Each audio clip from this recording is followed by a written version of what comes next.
It's a peachy Sunday morning here on the Spice Isle, and a very good morning to you, Grenada, and the rest of the world. Sunday morning, the, 24th day of February, 2019. I'm George Grant. Thanks for joining us for today's edition of Sundays with George Grant. Boy, let me tell you, you couldn't have picked a better Sunday morning to come spend some time with us. Hope you got your cup of coffee or cocoa tea or coconut water or whatever ready. Sit back on the porch there, put your feet up, and get ready. Saddle up, my friends. Gonna be an interesting morning. Interesting morning. Yes. Well, let's take a look at the rundown, see what we got cooking over the next 3 hours or so. And by the way, although things have been going wonderfully for the last few weeks as far as the stream is concerned, just want to remind you that if for any reason you run into any hiccups this morning, it's going to be up on Facebook shortly after noon today, and then also up on YouTube. So check it out. Spread the word around that we are available on YouTube as well, okay? Now, let him lick his lips here. See, there they go. There they go, showing up on Facebook already. Anyhow, let's get down to business. As far as today's program is concerned, as always, we're going to get started with today's edition of The Buzz, which includes a reading from the Holy Scriptures.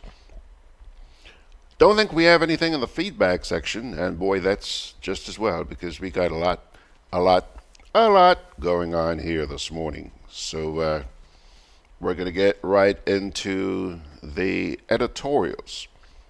Now, there are 2 editorials for you this week. First one from the Grenada Advocate. This was published on Wednesday of this week.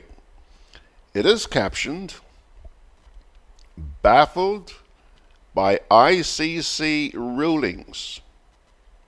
Yeah, cricket talk. Cricket talk. By the way, man, I imagine that about this time tomorrow morning, a lot of people are going to be heading down to Queen's Park, the National Stadium, as the Windies take on England.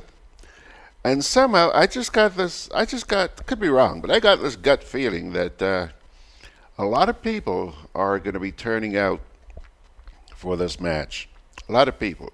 Especially since, apparently, as you heard during this past week, for those of us, I say us, who are over 60, free admission? Man, oh man, oh man. And I can't make it. I can't make it. Oh boy, I'm sorry. But for those of you over 60, yeah, put on your gang and head down, take your canes with you, your walking sticks, whatever, and get on down there and have a fabulous time. We don't get to see events of this nature too often, so let's make sure that we do take advantage of it. The other editorial this week comes to you from the New Today. It is captioned, "Serious business and not old talk." Yeah, that's the New Today. That one was published on Friday, and we'll have that for you this morning, as we always do, okay? So those are your 2 editorials on this gloriously beautiful Sunday morning. A little while ago, stood out there on the balcony and watched the Osprey sailing out of the CARENAGE, headed up to Carriacou. And yeah, looks like they're in for a pretty nice ride-up this morning. As far as the main content of our programming is concerned, you'll notice when you look at the page there, the GRENADABROADCAST.com, on the rundown, there are no interviews.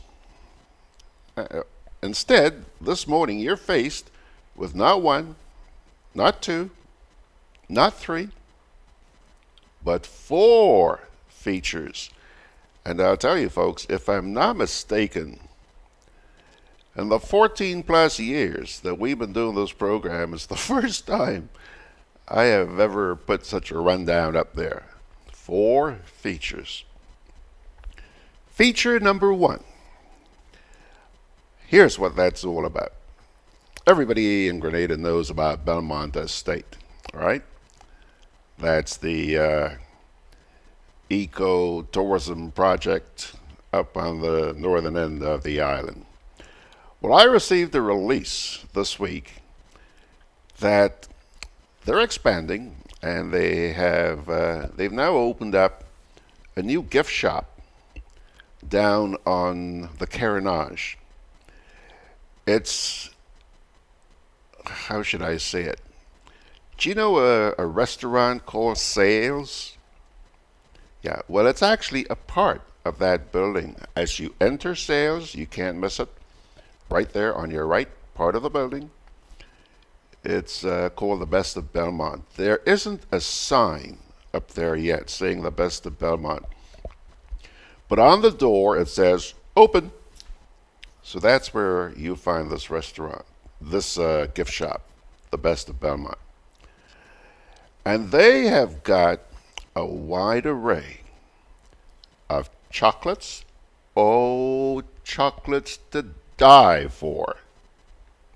And in addition to that, spices. So I decided, let me go check this place out. So I went on down, and I met a young lady there by the name of Jayde Bissessar. She's a marketing associate with the Belmont Estate.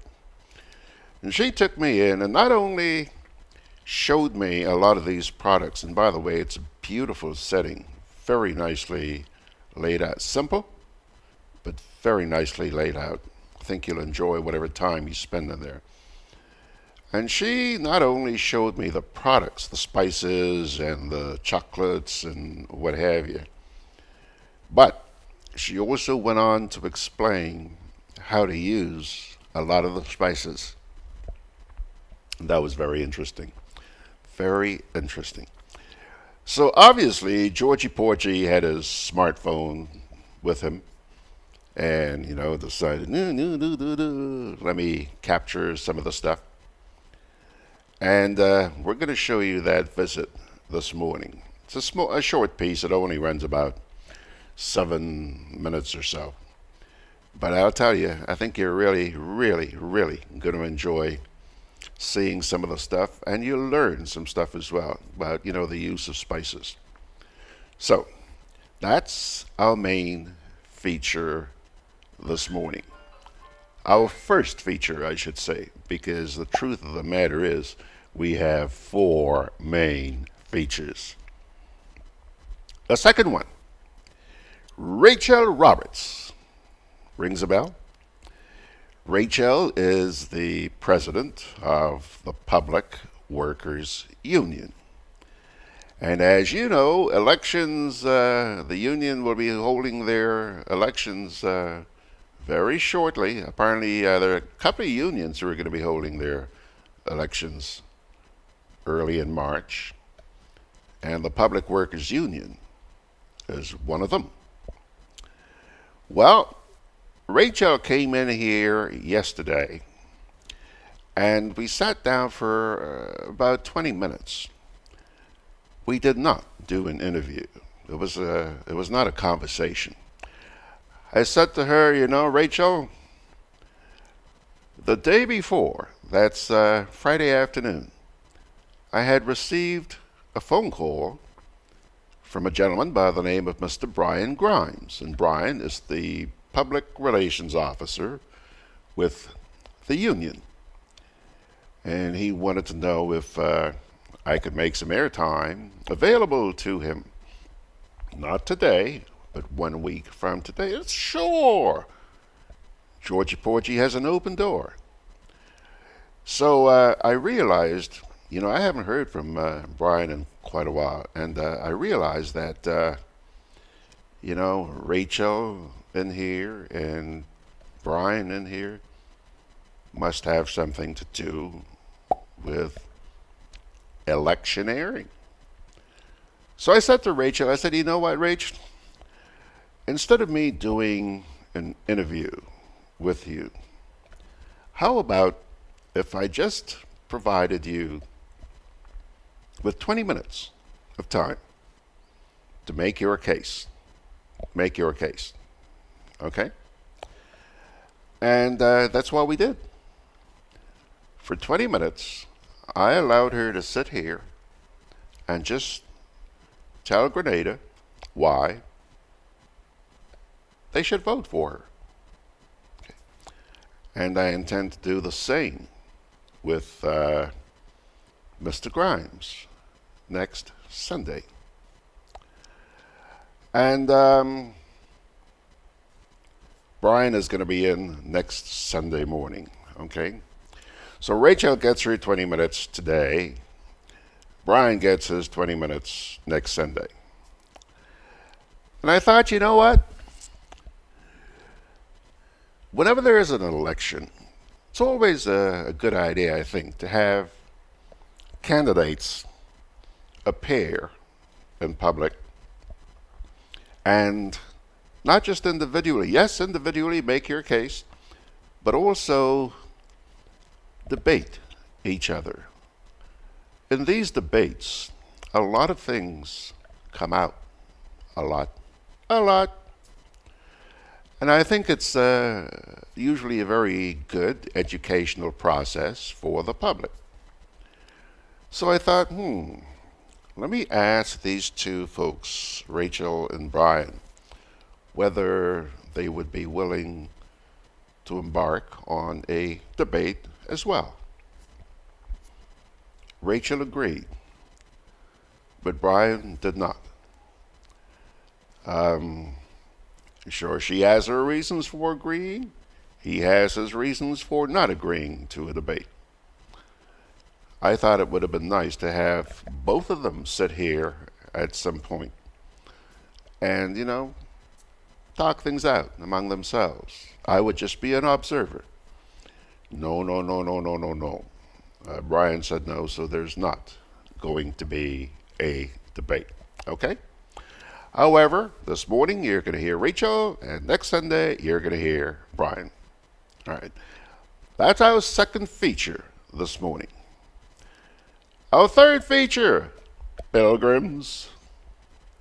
Our third feature.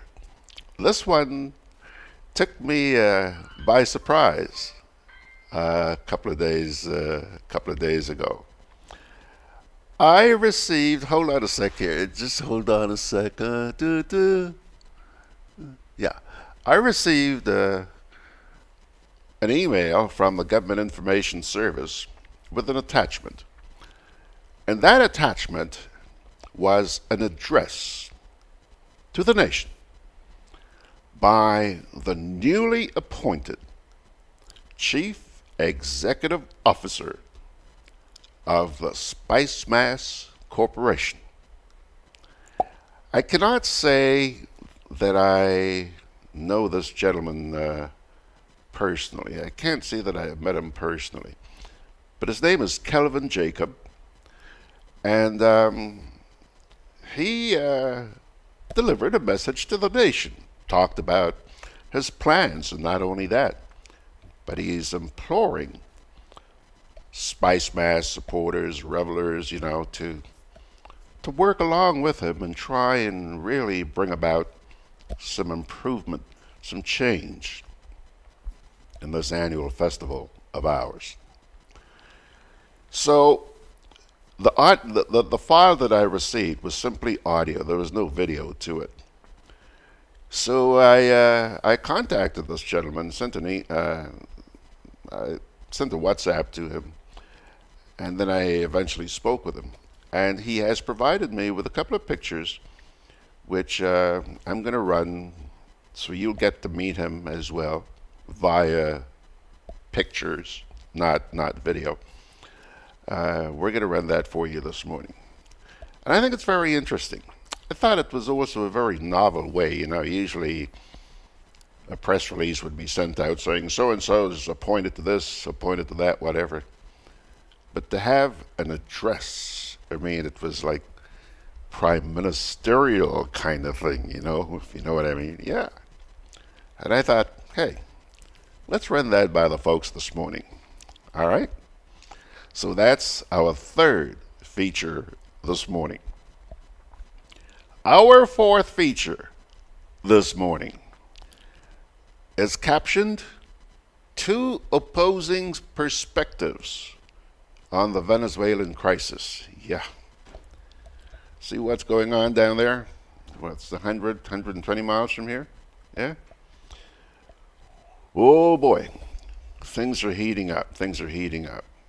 They've had a lot of clashes over the past 24 hours or so. And I wanted to get a couple of opposing voices to come sit here this morning and, share their views with us. And so I called on a gentleman who is very strongly in support of President, well, let's say Mr. Maduro. His name is Dr. Terrence Marryshow. Terry was here with us a couple of weeks ago, and that was a very interesting conversation we had. He was here with Citizen John Rollo. Huh? Yeah. So Terry agreed to come, and I also wanted somebody who doesn't actually see eye to eye with Mr. Maduro and the way he's been handling things down there. And I got a gentleman by the name of Mr. Andrew Bierzynski. Andrew is a businessman, as you know, operates the Best of Grenada, Rennick Thompson down on the CARENAGE there, but very outspoken. So both of these gentlemen are going to be sitting here with us this morning. Yep. Yaman. They're going to be sitting here, and I expect them to be in here at about 10:30 this morning. They're going to be talking about the situation in Venezuela. Okay? Just before I went on the air, I noticed that not only I understand that more than 60 Venezuelan military have defected. Well, now I see here that military officials have gone bye-bye as well. Okay? So let's hear what these two gentlemen have to say. Now, time coming up on 19 minutes after 9 o'clock. Let me take a look here on my left and see what... Oh, hello, guys. You guys are there. Nice to see you. Theorello on Facebook saying, good morning, George. She's tuned in and ready. Well, I hope you can spend the whole time with us this morning, Anthea. And call John and tell him if he's not able to get the audio feed on the regular channels, check us out on the GRENADABROADCAST.com website. You'll get it right there. Peter Bishop is also saying good morning from Long Island, where it's raining this morning. Spice Babes Duncan is also saying good morning. Kipling says, don't just watch. Please share so others can get hooked to something good. You know, I quiver when I think about the bill that this man is going to be sending me for the promos that he's been putting out there for me. Thanks a lot, Kippy. So yes, folks, like and share whatever it is you do on social media.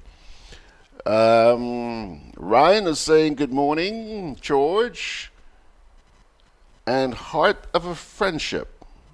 Thank you, Ryan. Hey, Chess is with us this morning, man, out there in Zurich, sending his greetings to everyone. Grenada Sunshine is with us this morning. Ernesto Jose, Good morning, Mr. Principal and Pilgrims. It's Education Sunday, and I'm wide awake and ready to take notes. Well, listen, Ernesto.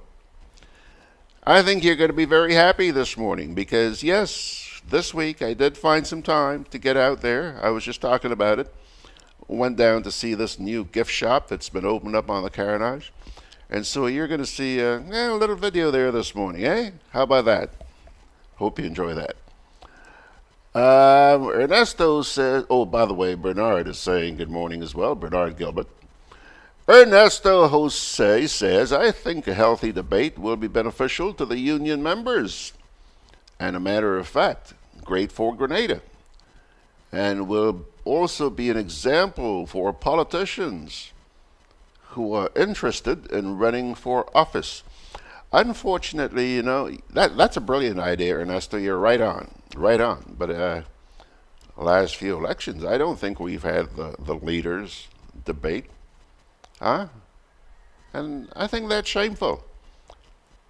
These people need to speak to us. What are they afraid of? I don't know. Ryan says, China and Russia want America to keep out of Venezuela. Yeah, Ryan, no doubt that's going to come up in the debate, or not debate, but discussion that we're going to have here this morning. And then Coylan Nash is saying good morning, and you're listening and sending a blessed morning to us. Thanks for your blessings, as always. All right, pilgrims, let me take a little break here, and then we'll come back and get started with this week's edition of The Buzz. Hey, Lynn. Hey, neighbor. Here's the bill I asked you to pay for me. How did you get your electricity bill to be so low? For one, we size our transformers just for what we need. And we unplug transformers, chargers, and other devices when they're not in use. We also replaced our light bulbs with LEDs. They burn less energy, right? Much less. I even replaced the seal on my refrigerator door to keep the cold air in. And Grenlec is always advising us not to open the fridge too often. That's right. And my family washes and irons in bulk. With fuel prices changing all the time, how do you know if it is working? We pay attention to the usage history table. Over time, our average usage has decreased. So while Grenada can't control fuel prices, I can conserve energy and save money. GRENADA, energizing our Grenada. I'm always on the move. Training, Much less. Travel. Competing. So it's good to know I have Quad Bank in the palm of my hand. Introducing e-banking, one of many customer convenience services from Grenada Cooperative Bank, and there's more to come. It's swift, simple, and secure. Welcome home.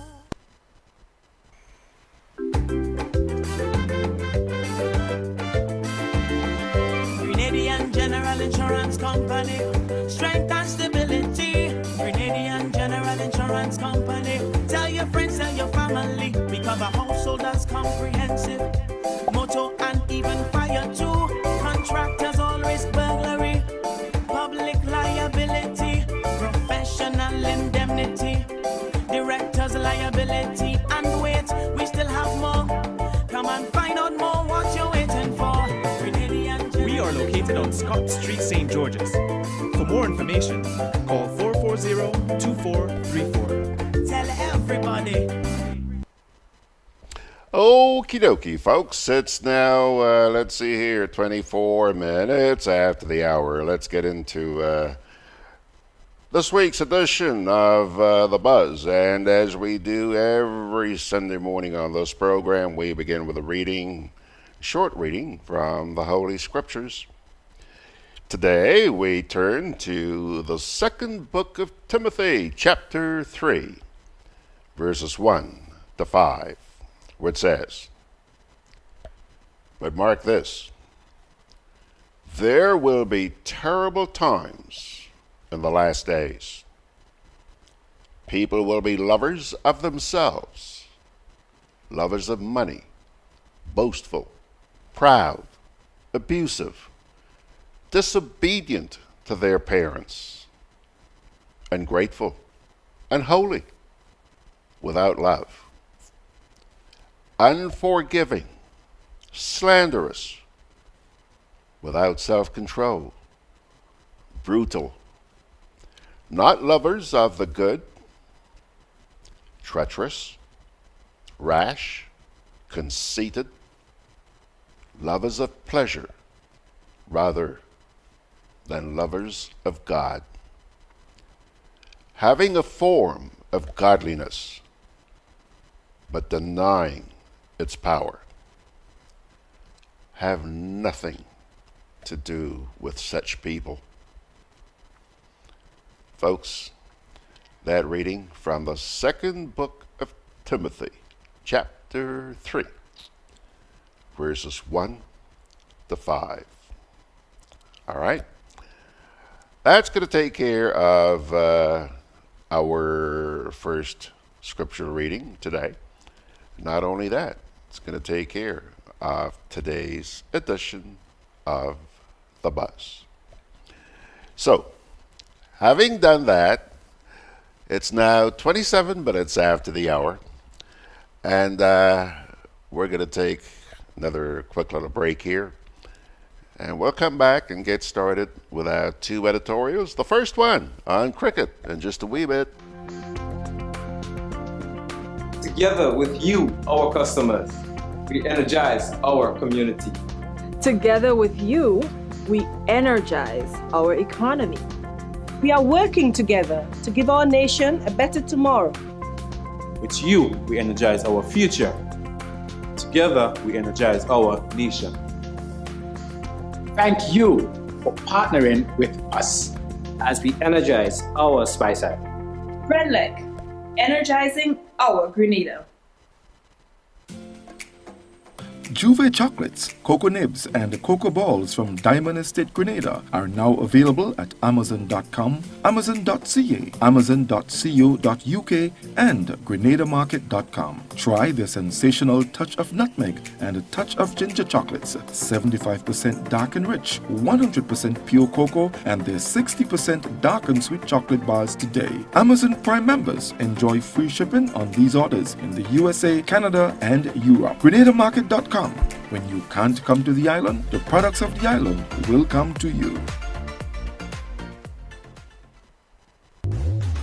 With free island-wide delivery, Hubbard's Building Supplies and Lumber Departments continue to provide the best quality lumber, steel, tiles, plumbing materials, electrical, and general hardware supplies at competitive prices. We continually consult with builders, homeowners, and contractors to improve product range and services. Enjoy discounts where applicable, including the use of credit and debit cards. At Hubbard's Building Supplies, Grandance, and Lumber Department CARENAGE, we offer quality service, affordable prices, giving you the convenient, reliable, free island-wide delivery. Call 440-2087 for all your home improvement and building solutions. Mechaman Alexander has now joined us, and he's reminding us that God is good and he wants us to have a good day. Folks, thank you very much, Mechaman.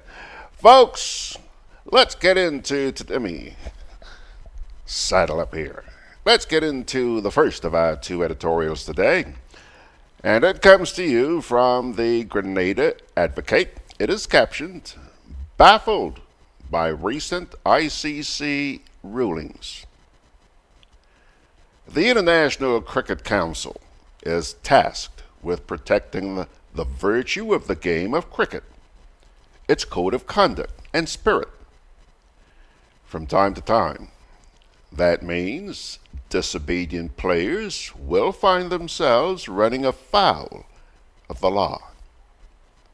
However, recent punishments against West Indies players during the just concluded Test match series against England deserve scrutiny because of the baffling nature of the decisions taken.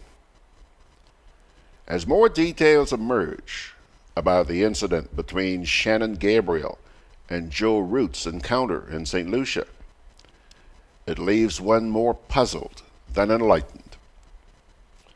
During the last Test match, an exchange occurred between Gabriel and Root, in which Root's response was picked up verbatim by the microphones embedded in the stumps. But Gabriel's original comment was not. Root's comments were widely reported in the press, and based on the tone, they appeared to suggest that Gabriel made a homophobic remark. Since then, Gabriel has apologized and clarified exactly what he said. But as mentioned before, we are left shaking our heads in confusion. If Gabriel's account is true, that he told Root that he, Gabriel, had no issue with that, being gay, and the on-field umpires only warned Gabriel for what he said, then why did it escalate to the point that Gabriel received demerit points to his previous tally, which resulted in a 4-match ban and 75% of his match fee? The problem here is that the stump camera did not pick up what Gabriel said. But the ICC officials determined, apparently after the fact, that the matter warranted further punishment after the English press addressed the issue. There is no room for sledging, inappropriate, abusive, homophobic, or racist remarks in the game. However, it is concerning that the ICC, without the benefit of clear stump microphone recordings, can issue demerit points to a player after going back on a warning they had previously issued. Even more confounding was Jason Holder's punishment for his slow overrate in the second test. Arguably, it is a problem that the West Indies captain must deal with, since he has been penalized before for the exact crime. However, in this instance, it was downright baffling to hear that a captain whose team had won the match in 3 days instead of the allotted 5 was judged guilty of slow over rates. How much faster did they want the match to finish? We must also focus on the management of West Indies cricket and how quickly it seems that we accept these punishments without question. The ICC is free to dispense judgment as it sees fit. However, there is a facility as one of the regular court systems, as with the regular court systems, through which those judgments can be challenged. It is not impossible to do so and win, as was seen in the case of South African bowler Kagiso Rabada, whose initial 2-day match ban or 2-match ban instituted by the ICC was overturned after legal appeal last year. Though the West Indies have flattered to deceive so many times in the past, this team did something not many expected from them. They beat England in a test match and recovered the Wisden Trophy. As such, its management has to protect them even more now than ever. That, Pilgrims, is your editorial from the Grenada Advocate. As I mentioned earlier, that was published on Wednesday and read to you this morning. Now, let's see.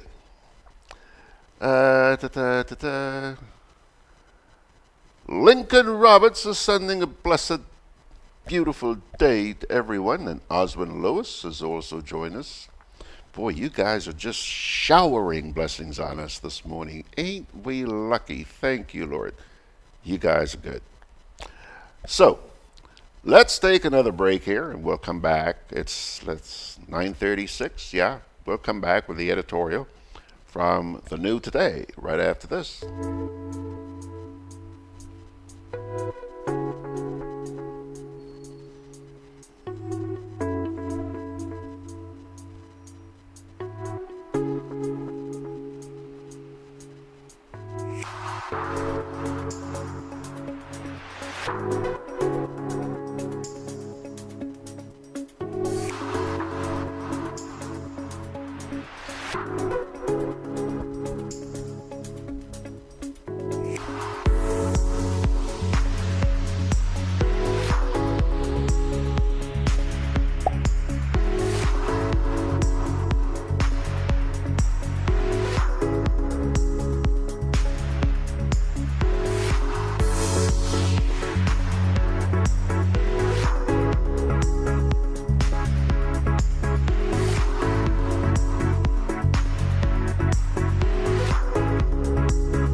All right, folks, I see that you're very active this morning on Rumble Chat. Now, I haven't had the chance to pre-read everything, but as always, I want to make sure that you are heard.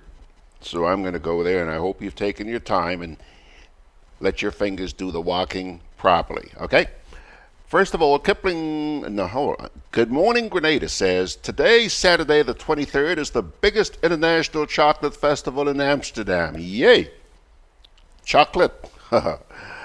Speaking about chocolate, you know, we'll tell you about that in just a minute. All the chocolatiers of the world are there with the exception of Grenada. Oh. Missed opportunities and possibilities. Shame on the ones who are supposed to be promoting Grenada. Ooh. And let me tell you, good morning, Grenada. I had a couple of samples. I didn't sample them all, but I had a couple of samples down at this place, the Best of Belmont. And one in particular is a chocolate with a coconut flavor. Huh. Huh. You know, they gave me a little packet, a sample, right? It's a sample. 4 little pieces of chocolate in this little box. And I left and went and I started eating it as soon as I walked out, went next door to do some business, You know what? When I was finished next door, I went back and said, could I have some more? Could I have some more? Great stuff. Great stuff. Now, I'm not doing a sales pitch here for the best of Belmont. I'm just being very honest with you. The stuff was good, and I'm not going to say anything but. Back to the box here. Isaac says, the tourism department should have been helping Juve and the chocolate factory at Hermitage. Yeah. St. Patrick to present there.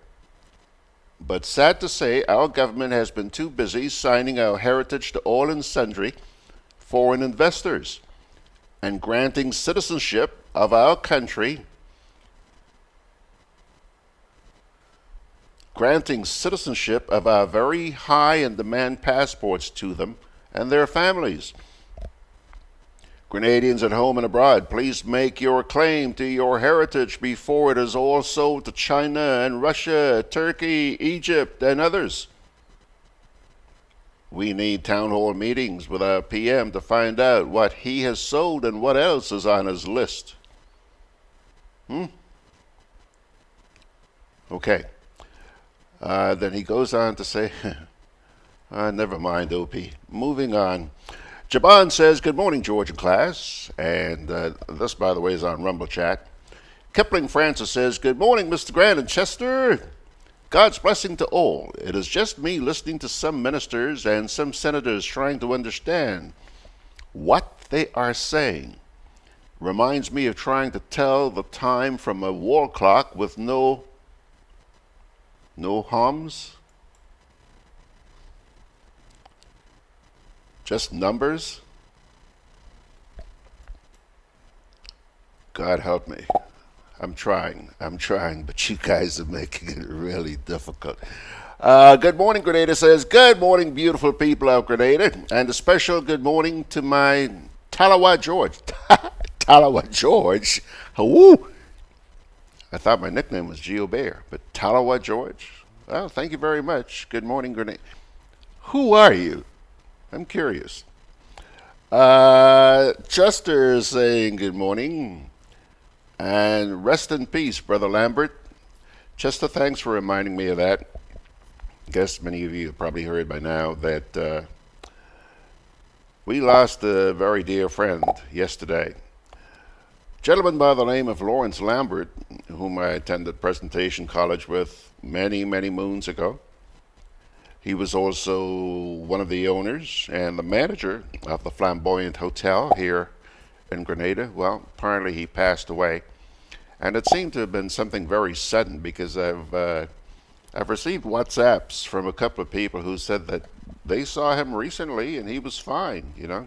But apparently yesterday morning he complained of not feeling very well. They rushed him down to the hospital and that's where he passed away. Okay. Hate to see you go, Lawrence, but you're in a better place. Tessa is saying good morning, George, and wishing everybody a wonderful Sunday and week ahead. Okay. Getting back here to Facebook. Beverly Mitchell has joined us, and she's saying good morning. Kipling says, an eye-opener. The media is doing more harm than is expected, assuming instead of investigating. Even the fact-checkers are becoming fake in pursuit of ratings. And Lydia James is saying, good morning. God bless day to you. Pilgrims, it's quarter to the hour. Let's get now to the editorial from the New Today. It is captioned, Serious Business and Not Old Talk. The month of March is very crucial for the trade union movement in Grenada, as two of the most influential public sector unions on the island are due to hold general elections in the coming weeks, with a post of president on the line in both instances. These elections are very important in light of the current impasse between the ruling New National Party government of Prime Minister Dr. Keith Mitchell and 3 public sector unions and 2 staff associations on the 25% issue of gratuity and pension payments due to public officers. The New Today gets the sense that the president of the Public Workers Union, Rachael Roberts, and her counterpart in the Grenada Union of Teachers, Lydon Lewis, are expected to face some kind of a challenge from within their own executives for their respective top positions. The Public Relations Officer, Brian Grimes, has already publicly announced his candidacy for the PWU presidency and reportedly filed his nomination papers on Friday to certify that he wants the top position. There are reports flying around the country that GUT's Lydon Lewis can face a similar challenge for his position from one of the current vice presidents. It is quite obvious that the Mitchell-led government would be closely monitoring the developments within these 2 trade unions and hoping that there can indeed be leadership changes in order to provide a platform for some kind of a negotiated settlement on the pension issue, with new persons at the helm. Speculation is already rife in the country that these persons pushing the so-called Project Grenada construct within the NNP regime are trying to use whatever influence they have from behind the scenes to try and bring about leadership changes within both the PWU and the GUT. President Lewis of the GUT has been facing the brunt of the attacks from government supporters for the hardline stance being taken on the 25% issue and for ordering the street protest actions mounted by teachers in November to push forward their demands for payment of the money. The PWU leaders, or the PWU leader, has also been singled out by Prime Minister Mitchell for a tongue lashing at a recent ceremony held for former PWU President Adrian Francis, who is retiring from the service upon reaching the age of 60. The ongoing dispute between government and the trade unions and staff organizations on the pension and gratuity payment issue has been proving to be more of a political headache and nightmare for the Prime Minister than the battle he faced a year ago from the main opposition National Democratic Congress, whom he defeated 15-0 at the polls on March 13, 2018. The Prime Minister is virtually aware that his own supporters are up in arms against him, as many of them are public officers and affected by his recent decision to dock the salaries for taking strike action. For weeks, the Grenadian leader was forced to rally his support base and hold meetings in different parts of the country on a twice-daily basis as the 25% payment issue threatened to engulf the entire country and his government. The issue is far from over and still has the potential to cause rippling effects for the government in the years ahead. It is against this background that the New Today is looking at the challenges of the 2 incumbent trade union presidents, Lydon Lewis and Rachael Roberts, by members of their own executives. It is rather unfortunate that when both the PWU and GUT should be demonstrating solid unity on behalf of their membership that cracks are beginning to emerge in their ranks. The architects of Project Grenada are not sleeping and will be taking careful note of what is taking place and happening within the two unions. The newspaper can see the hands of one of the main players of Project Grenada lurking in the dark and trying to influence the outcome of the elections in both unions. The New Today is mindful of the clandestine attacks from within Project Grenada on both Roberts and Lewis as trade union leaders, out of the belief that they have outlived their usefulness and should give way to a new and emerging generation of young leaders. Is there a hidden agenda for these attacks at this point in time?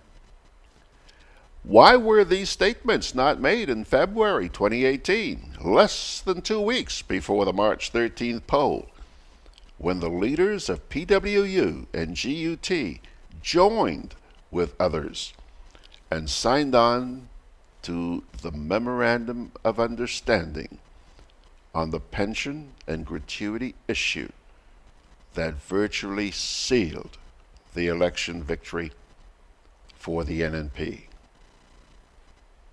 This newspaper has always held the position that the public sector unions allowed themselves to be outfoxed and outmaneuvered in signing on to the MOU without having in their hands a firm and binding agreement for the 25% payment. We are calling on the membership of both PWU and GUT to demand of those vying for offices in next month's union elections to outline their positions on the 25% pension and gratuity payment issue in very clear language. The various camps must tell the workers within PWU and GUT how they intend to deal with government on this vexing matter that has so far left a sour taste in the mouths of thousands of public officers in Grenada, Carriacou, and Petite Martinique. The workers cannot afford to be fooled a second time within a year on the issue, which can either guarantee that when the time comes to leave the government service and go into retirement, that they do not continue to remain poor and marginalized, and thus secure a comfortable and reasonable life for themselves and their families. The time is right for serious business and not old talk to get votes in the GUT and PWU presidential elections. Wait, there you have it. That's the editorial which appeared in this past week's edition of the New Today. Okay? Jennifer Myers is saying good morning to you, George, and a blessed Sunday to you and all your listeners. Junior Noel is also saying good morning. Fitzroy Adams is saying good morning. Folks, boy, everybody's sending blessings to us. Aren't I fortunate? Thank you so much.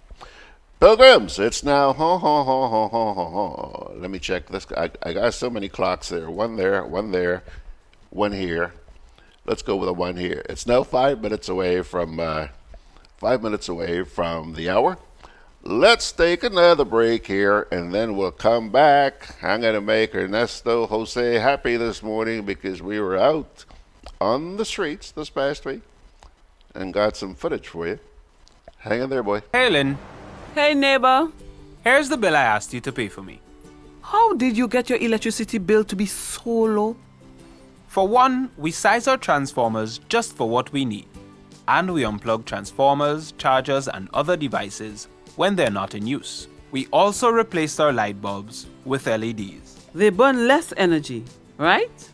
Much less. I even replaced the seal on my refrigerator door to keep the cold air in. And GRENADA is always advising us not to open the fridge too often. That's right. And my family washes and irons in bulk.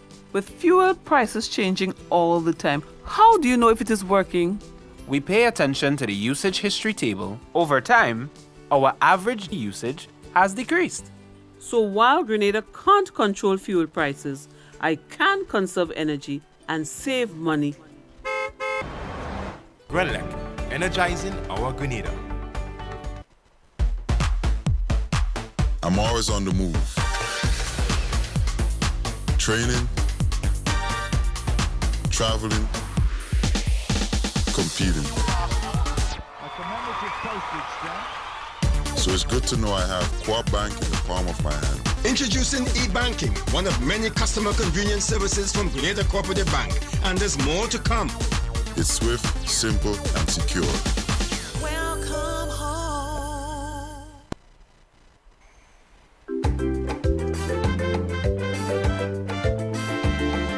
Grenadian General Insurance Company, strength and stability.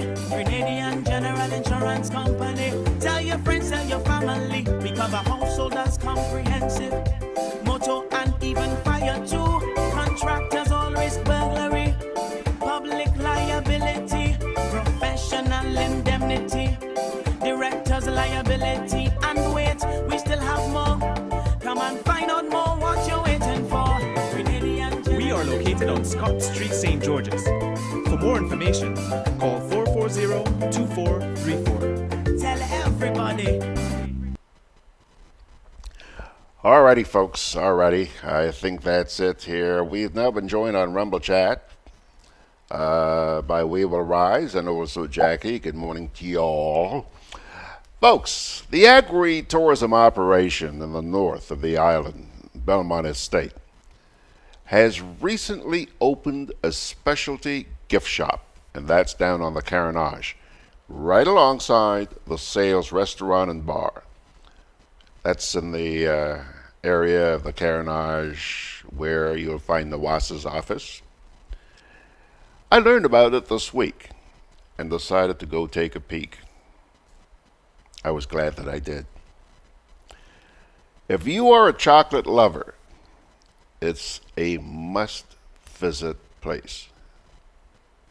But they offer a lot more than chocolate, as you're about to learn.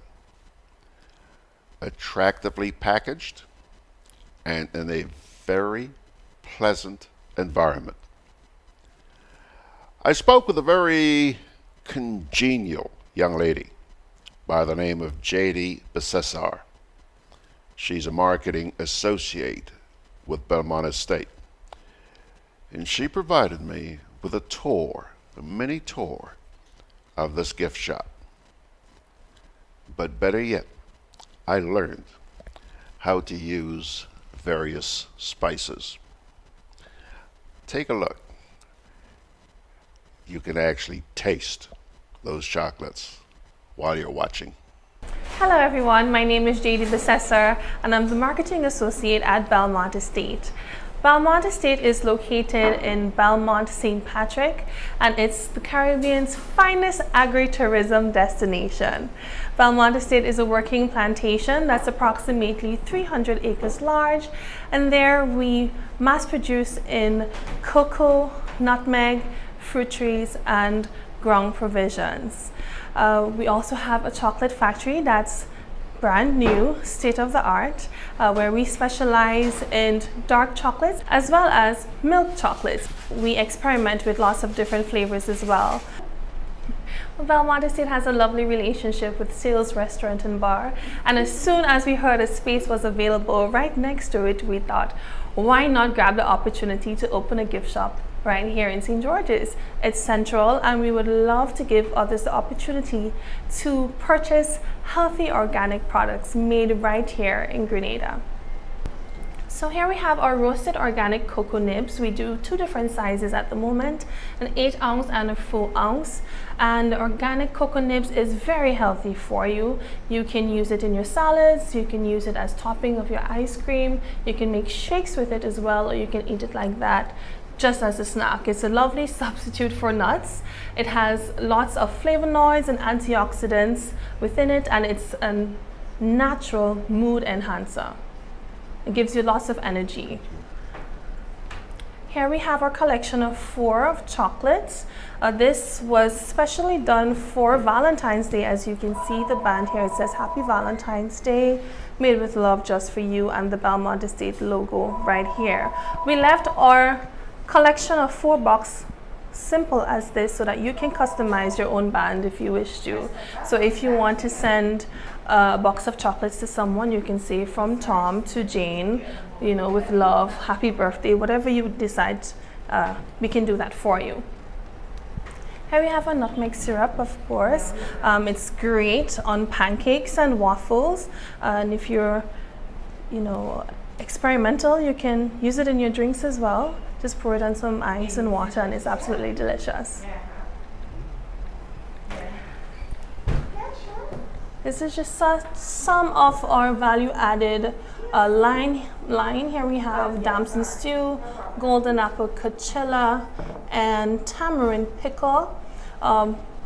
The tamarind pickle and the golden apple cachilla are both savory items, and the damson stew, of course, is like a candy. The tamarind pickle is my absolute favorite. It's slightly peppery and sour and sweet at the same time, so it's a burst of different flavors and lovely texture in your mouth. The golden apple cachilla is a lovely substitute for meat.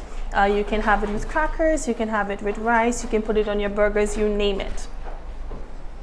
Here we have, of course, a nutmeg jelly, which is great. It's a great breakfast item and even dessert as well. Cocoa balls. Our cocoa balls is grinded with bay leaves and cinnamon. So it's ready to go for the making of your cocoa tea or hot chocolate. It's optional if you wish to add more spices, but we have it right here, organic cocoa balls with spices. Make it easy to just put in the pot, boil, and have delicious cocoa tea. Here we have our organic cocoa powder. We do 2 sizes as well, 8 ounce and 4 ounce. It's organic, there's no sugar, no additives, no preservatives. It's very rich. It makes a lovely hot cup of tea, chocolate tea. You can use it to bake as well, and you can also use it in your hot or cold beverages. Okay, here displayed are just some confectionaries of chocolate hearts, 74% chocolates. And at Belmont Estate, we create 4 different flavors of chocolate bars, and they're all highlighted right here.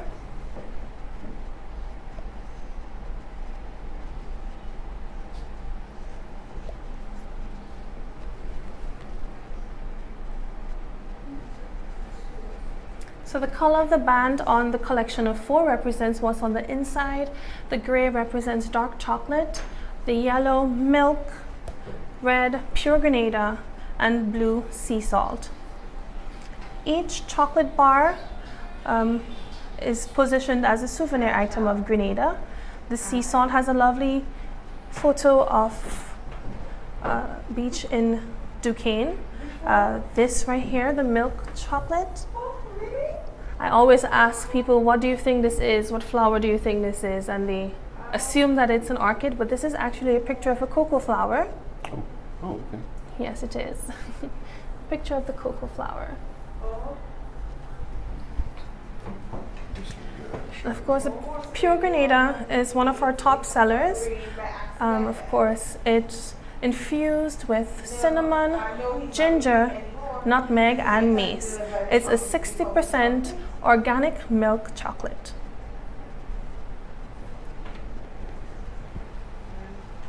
The black band represents one of each, so it's one of each flavor that we create here at Belmont. We have whipped cocoa butter that was made by Miss Sheba Augustine. And that's a great skincare product. Here we have the raw organic cocoa butter. Again, a great skincare product that's really good for removing scars and is deeply moisturizing as well. Grounded nutmeg, so we made your work a little bit easier. Instead of having to grate the whole nutmegs, we do that for you. Dry ginger, which is one of my favorites. I love how it's packaged. It's very easy to just pop into a cup, pour some hot water, and just like that we have ginger tea.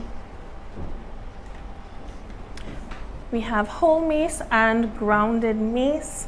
That is, you can use mace for baking. You can put it in cakes. You can use it to season meats, and you can also make some drinks with it as well. But you have to be very careful with the quantities that you use, because if you use too much of it, it can be poisonous.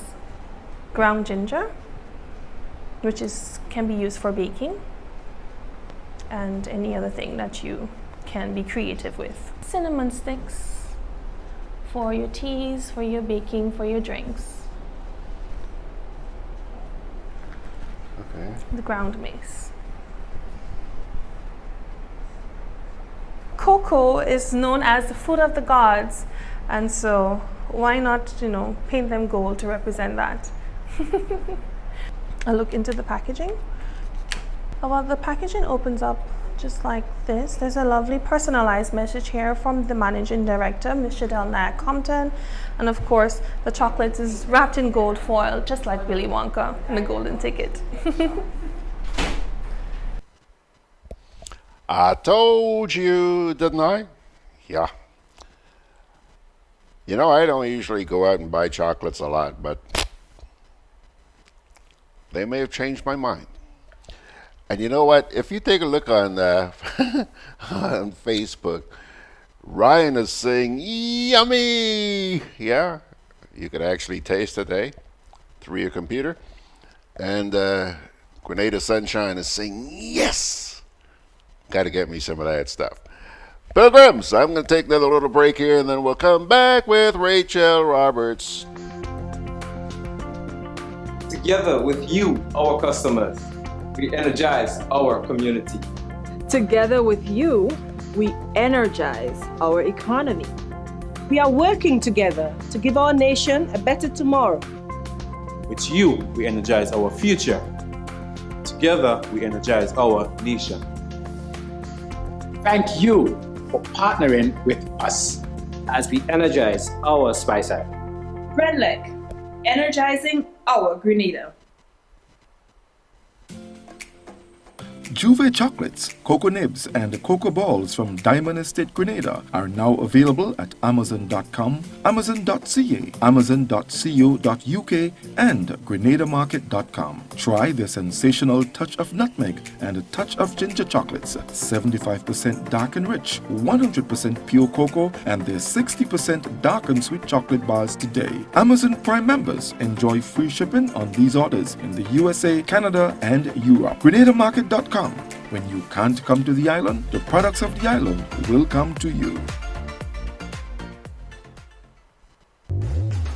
With free island-wide delivery, Hubbard's Building Supplies and Lumber Departments continue to provide the best quality lumber, steel, tiles, plumbing materials, electrical, and general hardware supplies at competitive prices. We continually consult with builders, homeowners, and contractors to improve product range and services. Enjoy discounts where applicable, including the use of credit and debit cards. At Hubbard's Building Supplies, Grandance, and Lumber Department CARENAGE, we offer quality service, affordable prices, giving you the convenient, reliable, free island-wide delivery. Call 440-2087 for all your home improvement and building solutions.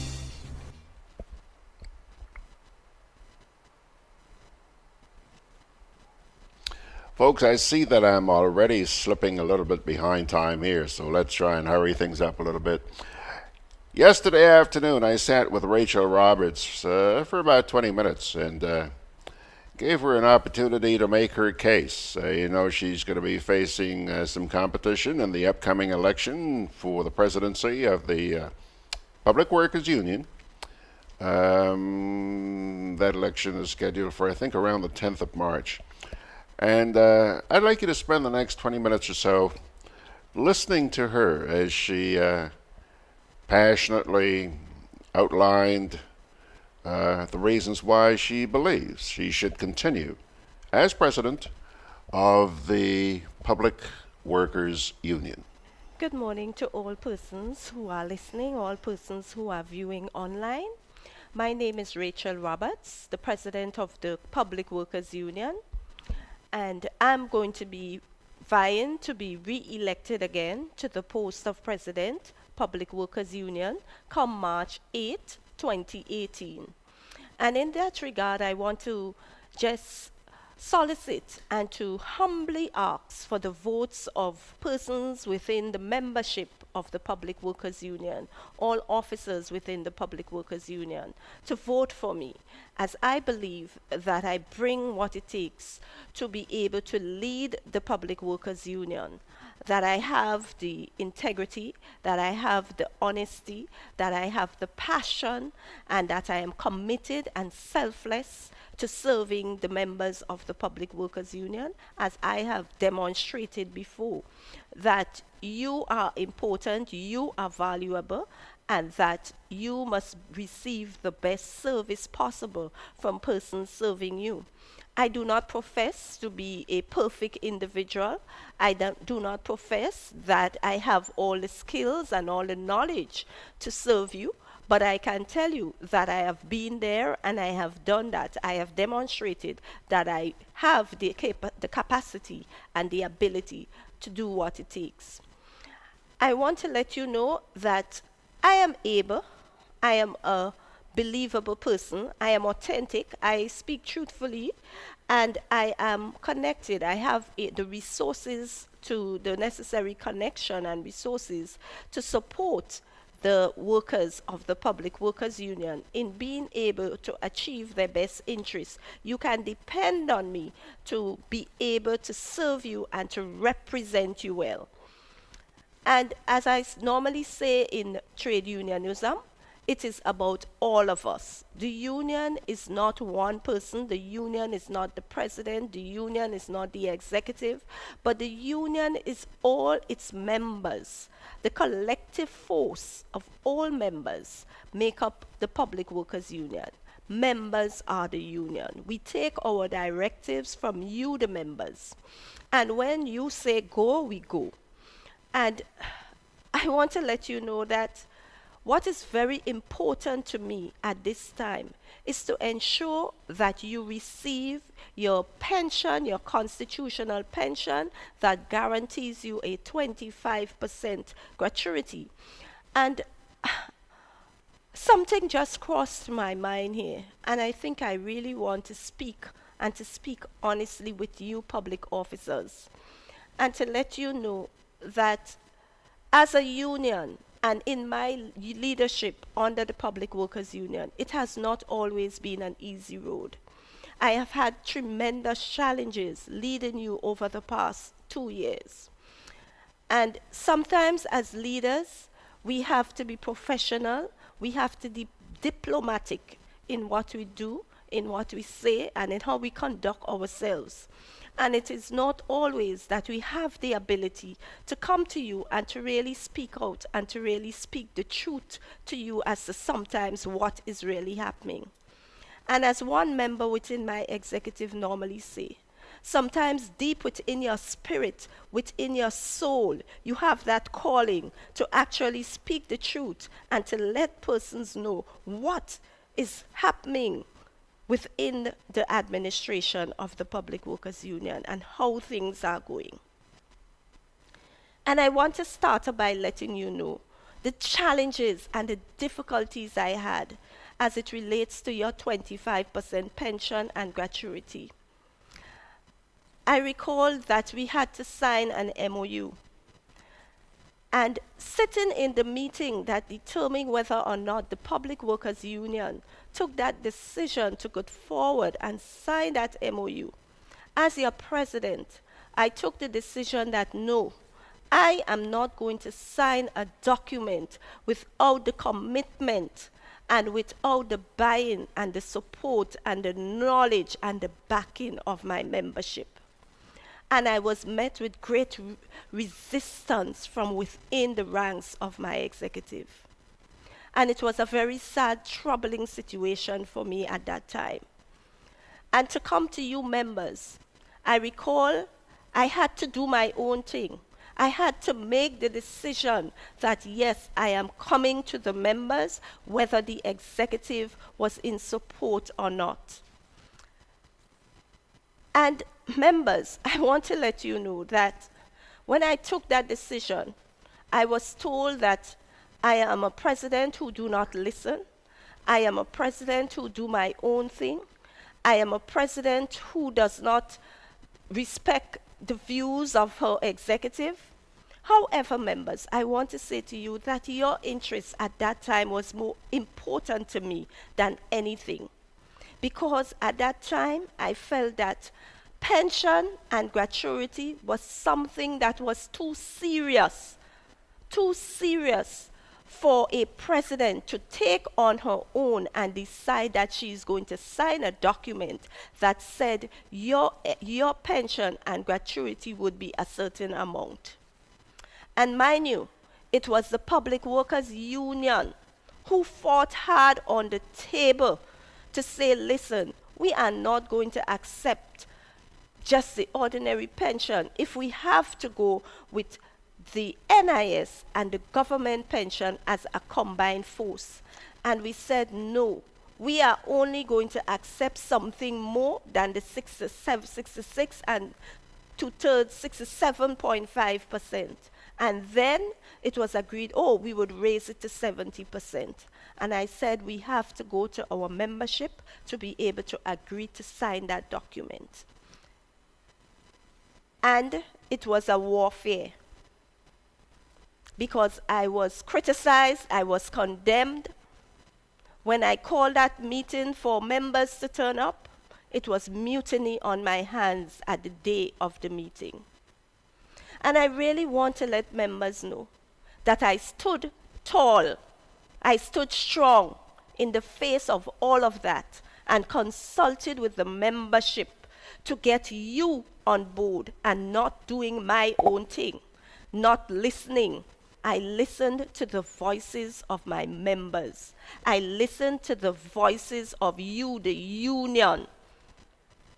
When it was adversity, only about 3 members within the ranks and file of the executive of the Public Workers Union supported the president in going to the members to determine whether or not we signed that MOU. And as I say, today, I feel deep within my spirit that I must speak out to you, the members of the Public Workers Union, to let you know the challenges that I encountered then. And we signed that MOU. And still, it was challenging. Because as we continued into the negotiations, persons were still resisting and resistant to certain things coming forward. After we signed that MOU, I decided, since we have signed on to that document, we must be committed to it, because our membership have indicated that they want to go that route. Deep within my spirit and within my soul, I knew that the right route to go was the constitutional pension. But I obeyed and I took the route of the membership. Within the ranks and file of the executive of the Public Workers Union, there still remained some challenges. There still remained persons who still stated that they want to go the route of negotiations. And we are now at the stage where we are going to take the government to court for our constitutional pension because members determine that is the way they would like to go. All members of the executive are still not on board. But we, as a union, as the collective force of the Public Workers Union, have decided to go that route. And it is now fulfilling itself, and I am now seeing why a number of things that occurred within the ranks of the executive of the Public Workers Union occurred the way it is today. It has now unfolded and it has now revealed itself to me. Why? Persons were making it difficult to make decisions and to work effectively for the good of the membership. It seems to me that persons had their own interests at heart, and it was not the interests of the members. Persons had their own interests for power, and it was not the interests of the members. When persons were saying to me, Sister Roberts, you have to allow certain persons to do certain things within the ranks of the executive, such as visiting our members in Carriacou. It was a great resistance for the president to get the opportunity to visit his ranks in Carriacou. And mind you, the president could take the decision whether the executive decide or not to visit any area of the Public Workers Union. And therefore, members, I never got the opportunity to visit the ranks, the membership of Carriacou. Because to now I am recognizing and seeing that that was the goal and the objective of certain fractions within the Public Workers Union. I am recognizing and seeing what has occurred within the Public Workers Union. When my character was being bashed, when my leadership style was being bashed, it was not because I was doing the thing wrong. It was because persons had their own political interests at heart within the trade union movement. Persons had their own interests to gain power within the trade union movement. And you know, persons are now calling me and saying to me, Sister Roberts, we have heard that you are not running for office again. And I have to reassure them, your president is contesting the 2019 elections, and your president is still open and ready and willing to serve you.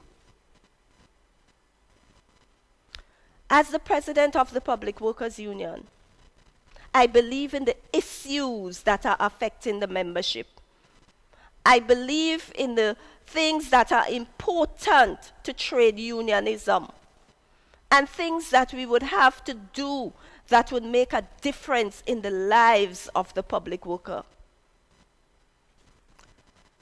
And one of those critical issues for us in the Public Workers Union is that issue of occupational health and safety. We find that in almost every sphere, every area of the public service, there are challenges as it relates to occupational health and safety.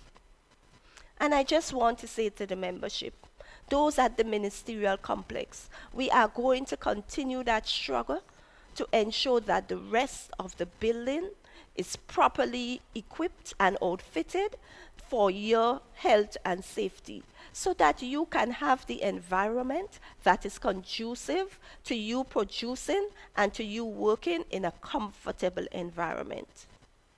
We know what the issue is now with members in the legal fraternity, and our membership within that ranks are also being affected. And we would be coming on board to see to it that the members who work within those divisions, those departments, the Supreme Court Registry, the persons who work in other areas that are affected, the persons who work at the various courts that are affected, that we would see to it that we get on board and work with the government to have those matters rectified. We know that we've always been having challenges at Monge. We know that persons in the Ministry of Finance are having great challenges with health and safety. We know also that the Ministry of Education has challenges with health and safety, occupational health and safety.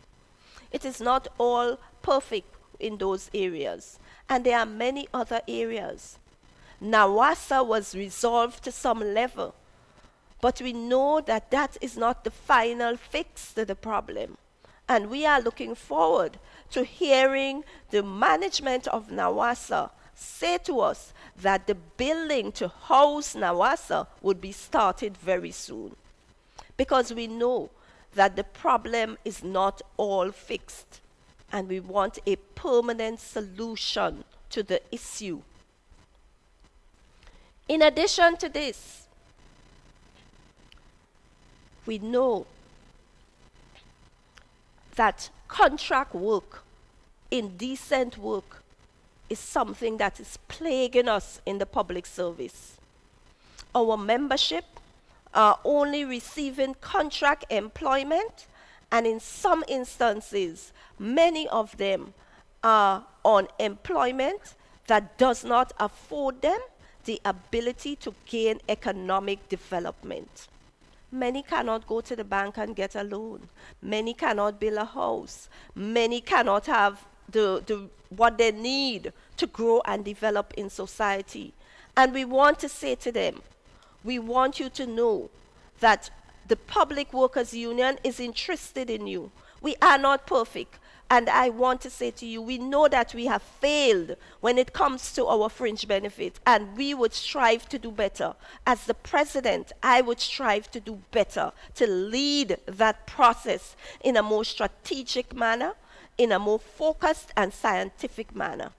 And I can assure members that as your president, I would work selflessly for what the interests of you, for social justice, to ensure that you, the members, achieve social justice. Because that is what is important for us as a trade union movement. And I want to say that we are a sovereign union, that we are an independent union, and that we make decisions based on the membership views, the membership in what is in the interests of our membership.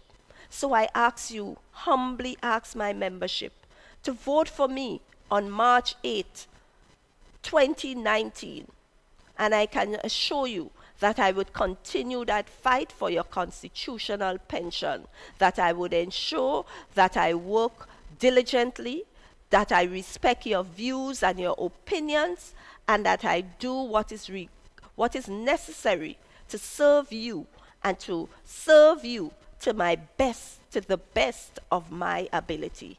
Members, you are the union, and it is all for one and one for all. We have the power. Together we can do it. We can create change within the labor movement if we work together as a union, if we work together as one body, united in one cause. Members, I ask you to continue to stand firm.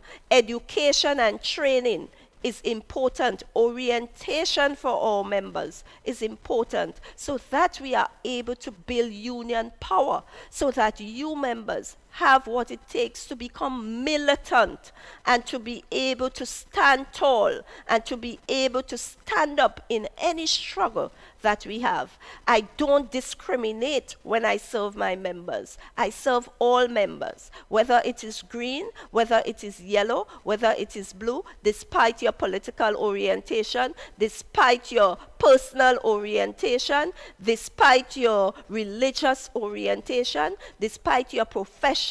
I don't discriminate. I serve everyone, the big, the little, the small, the rich, the poor. Everyone is important. And let me say it, that we can only do it by putting God first, because He is important to help us in this struggle. God is always the one who gives us the strength. He gives bread. It is God who shares bread, not man. And we shall put our faith, we shall put our trust in Him, because we know that with Him we shall achieve justice. We shall be able to overcome. And members, I want you to know also that I want to engage you more. I want to involve the workers more in the building of that union power. I want you to know that safeguarding your interests is always critical. And When we go to negotiate, we want to communicate more with you so that you are aware, you are in the know every single step of the way. So vote Rachael Roberts for president come March 8, 2018, and I can assure you that you have a president who would stand firm. Despite the Goliath, I shall stand firm. Alrighty, folks, there you have it. That's the president of the Public Workers Union, Rachael Roberts, and we recorded that yesterday afternoon and thought I'd run that by you this morning. As I mentioned, next Sunday morning you're going to be hearing from Mr. Brian Grimes, and I also mentioned to you this morning that I have given airtime to both sides, okay? Rachael this morning, Brian next week. But I also asked them both if they would sit face to face and have a debate. You know, that's kind of normal in the run-up to an election. And I wanted the public to get a better feel for where these two parties stand. Well, Mr. Grimes decided that he did not want to be a part of a debate. Rachael did agree to be a part. So there's absolutely going to be no debate whatsoever, all right? But at least you'll hear from them individually. Now, coming up next, we're going to be hearing from the newly appointed chairman of the SpiceMas Corporation. Stick around.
Alrighty, folks, it's now 25 minutes away from the hour, and as I mentioned to you, running behind time, but I want to pay attention to a couple of comments, 3 comments on Facebook regarding that Rachael Roberts piece.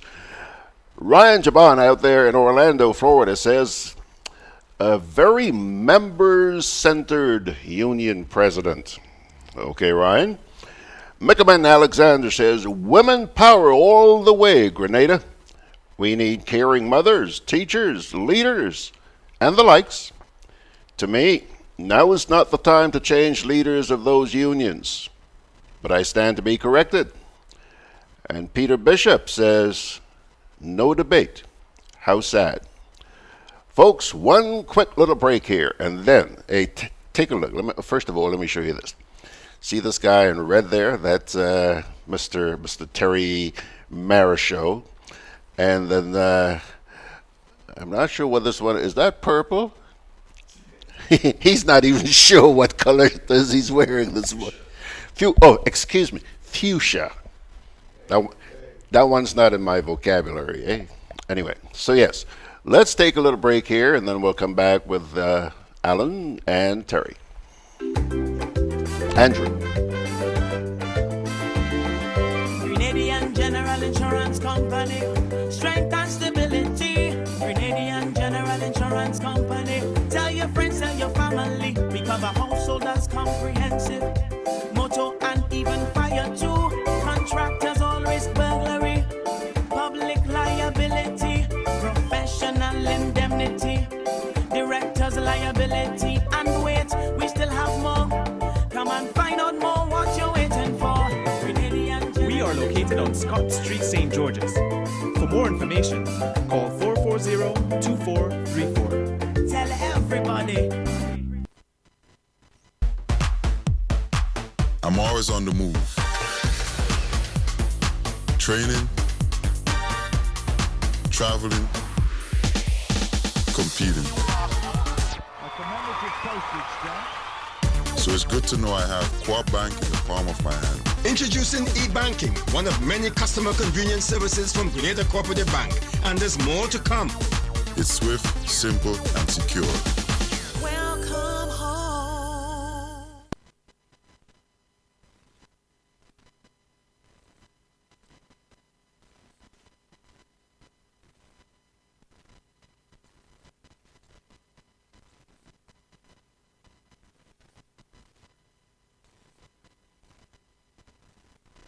Okie dokie, folks. I'll tell you, I'm a little bit puzzled here because for whatever reason, I have not been able to fire up. Oh, there it is. It's ready now. So here we go.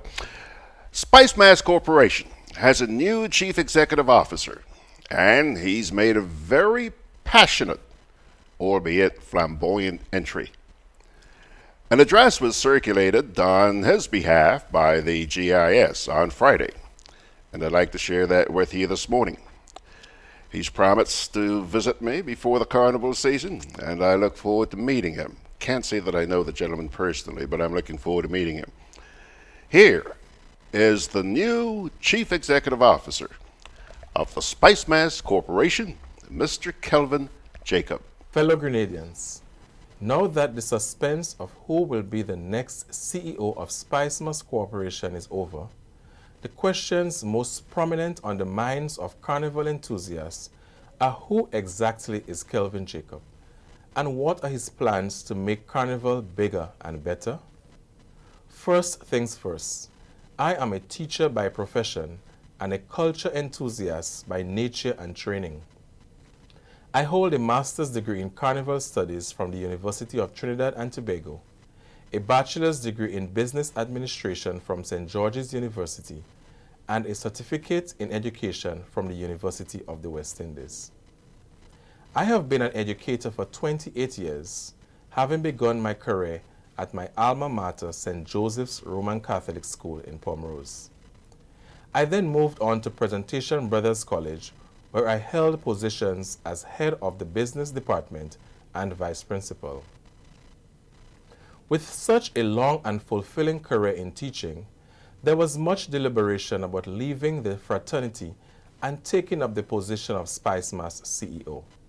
However, like teaching, my involvement in culture, not just carnival, spans over 25 years. I have worn many hats as member of the Grenada National Folk Group, costume designer and maker, adjudicator, founder of Ignite Mass Band, and manager of Roots Calypso Tent. I acted as chairman of Virgin Parish Cultural Organization and have published articles on carnival arts, especially in the area of carnival history. Taking up the job of CEO has also meant discontinuing my involvement with Ignite, an organization I founded. But I was willing to do this to make a contribution on a bigger scale to the development of carnival in general. As CEO, it means too that I have essentially put myself up for public scrutiny in an office which never ceases to embody the cliche, Carnival is bacchanal. I am well aware that this is not a job for the faint-hearted. However, given my experience and training in the field, coupled with my genuine passion for all things cultural, I boarded the Carnival ship bound for an office at the GCNA Commercial Complex, Kirani James Boulevard. The journey from henceforth may not always be one of smooth sailing, but you can rest assured that this captain will steer this ship along the path that will bring greatest benefit to the people of this country. Grenada's Carnival has been celebrated here since the Europeans occupied the island in the 17th century. During this slave trade, elaborate balls were hosted on the plantations. The slaves mimicked their owners and did their own celebration, praying for liberation. This grew after emancipation to what it is today, a carnival that is indeed a festivity rooted in our rich tradition, embodying the artistry, creativity, uniqueness, vibrancy of you, our nation's people. I share with you this brief background on Carnival to remind us all that SpiceMas is bigger than you, it's bigger than me, and it's bigger than any one organization. As your humble servant, I promise to serve with dignity, tolerance, integrity, accountability, transparency, and of course enthusiasm for the growth and development of the art form. I am cognizant of the fact that Carnival is not possible without the key players or stakeholders. As such, it is my mission to inject all stakeholders with the positive fortitude necessary to make our premier festival an epic one. I am, however, mindful that I cannot do this alone. I am not asking for pity, sympathy, or empathy. I am asking that we, as a nation, a culturally conscious people, join hearts and hands to work in tandem to ensure we have a product that we can all be proud of. My appeal to you is to make a positive difference in whatever sphere of influence you have on our Carnival product. Produce great music. Design and showcase mind-blowing costumes. Arrange sweet music for the pan. Execute events and parties with class. And most of all, give your patrons value for their money. I invite tent leaders and managers to restructure the operations of the Calypso tents in an effort to attract greater participation and audience. I appeal to the senior and seasoned Calypsonians and soca artists to re-enter the competitions. Carnival is not the same without you. Moreover, we need you to mentor the younger ones as they strive to better their craft and improve the legacy of this great art form. Old mass players, please come out of retirement. Your portrayals are just as important as the jab in our unique juve. Above all, I implore you to infuse creativity in your creations as we seek to transform our carnival from good to great. To our Grenadians in the diaspora, the contributions you make to the development of carnival and culture are invaluable. I encourage you to keep the culture alive out there and keep supporting various art forms in Grenada. We love it when you come to SpiceMas and bring your friends with you. And we are ready to welcome you again for SpiceMas 2019. I also appeal to the business community to be receptive to our call for sponsorship and partner with us. We thank you for your past contributions. Undoubtedly, your sponsorship dollars go a long way in driving the success of SpiceMas. Once Carnival is launched, I encourage all business owners to decorate your establishments with Carnival costumes and themes to embody the vibes and spirit of Carnival. I beg those of you with a platform to disseminate information to find new and creative ways to inspire your audience while reporting responsibly and commenting sensibly on the facts. With the advent of social media, many who would not have had an opportunity to voice their opinions have found a great platform to do so. However, reckless use of this medium, or any communication medium for that matter, can only serve to defeat its very purpose and bring bad publicity to our carnival product. It has started already, and I know the desire to meet with me for an interview or to talk on aspects of carnival will continue. Let's not meet about this just for meeting's sake, as we just do not have the luxury of time, but come armed with these ideas and feasible proposals as to how we can further enhance the carnival product. As we get down to the business of planning, coordinating, and managing the events of SpiceMas 2019, let's have realistic expectations, as my appointment as CEO comes 3 months before the launch of Carnival and 5 months before our Carnival activities begin in earnest. I must admit that I am quite delighted that my appointment to this position comes at a time when SpiceMas is on a high. There are many more mass bands on the road. Many of our shows have seen growth in spectator attendance. Visitor arrivals have increased significantly. Many promoters have come on board with events that bring life to the festival.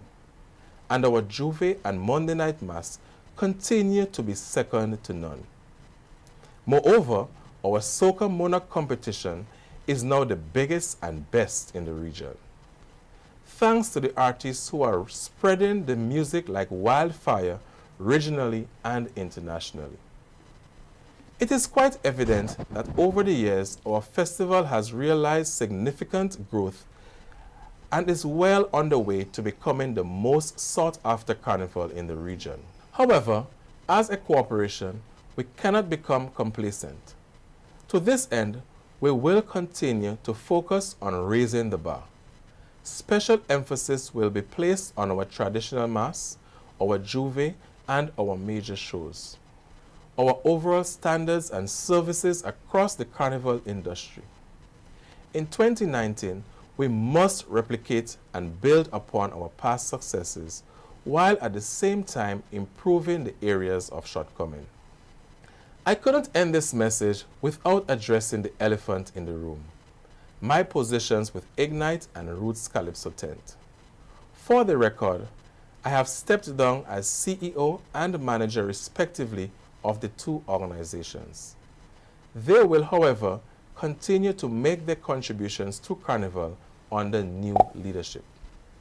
In closing, I want to express my gratitude to the Board of Directors for the confidence in my ability to carry out this important role of steering this Carnival ship. I thank the past CEO, Mr. Kirk Seethahal, for his contributions to SpiceMas and the foundation he has laid from which I can now build. To my family and friends, I thank you for lending me your ears as I weighed the options in accepting this position. And to you, the general public, I am immensely grateful for your congratulatory messages and confidence in my ability to do this job. I crave the indulgence of all as we walk together in unwavering support for SpiceMas 2019, ensuring the success of all activities and the further growth and development of this magnificent product we call Carnival. I thank you.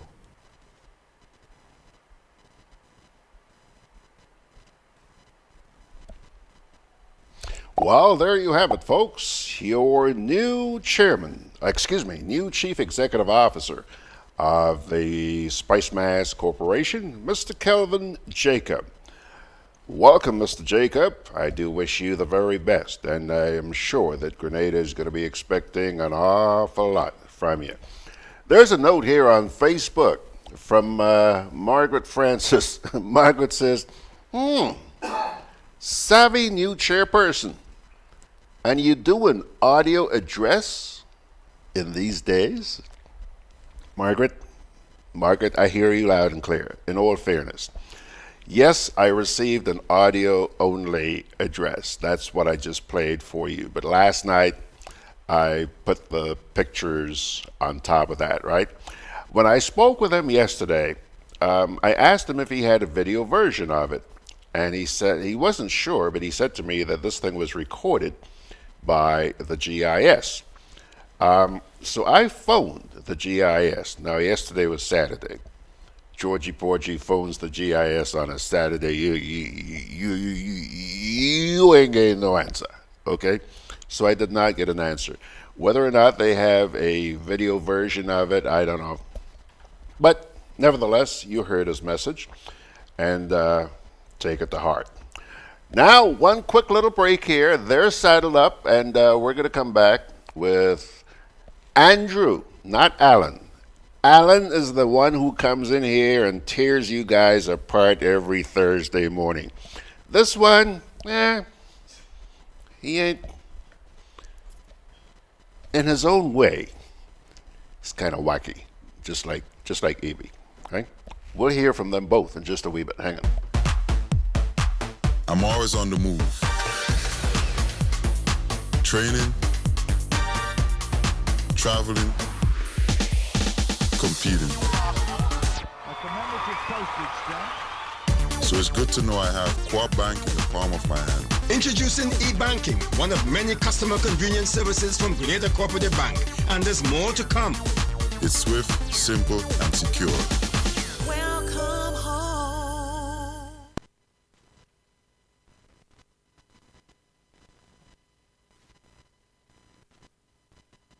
Okie dokie, folks. This is where we're going to say a very good morning to my only in-house guest this morning, Mr. Andrew Bierzynski and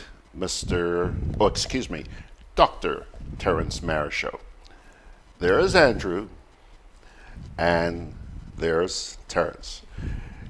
Gentlemen, I've invited you both here because of the ongoing crisis in Venezuela. Not a pretty picture. Not a pretty picture what's happening there right now. And I'm sure that a lot of you are just as concerned as I am. And I want to hear your honest opinions. I'm going to start with you, Terry. I want to hear your honest assessment of the situation as it stands in Venezuela right now. Well, it's obvious from the latest developments that the U.S. plan is in place, the plan for regime change in Venezuela. And in this day and age, really, in 2019, when the U.S. is so concerned about interference in its own internal affairs, we have a big investigation ongoing on Russian interference in U.S. affairs, that in this blatant way, that the U.S. can talk about regime change. In fact, Bolton just recently went on the air and said again, the triangle of Cuba, Nicaragua, and Venezuela is coming to an end very soon. Libertad, libertad, libertad. And what does that mean?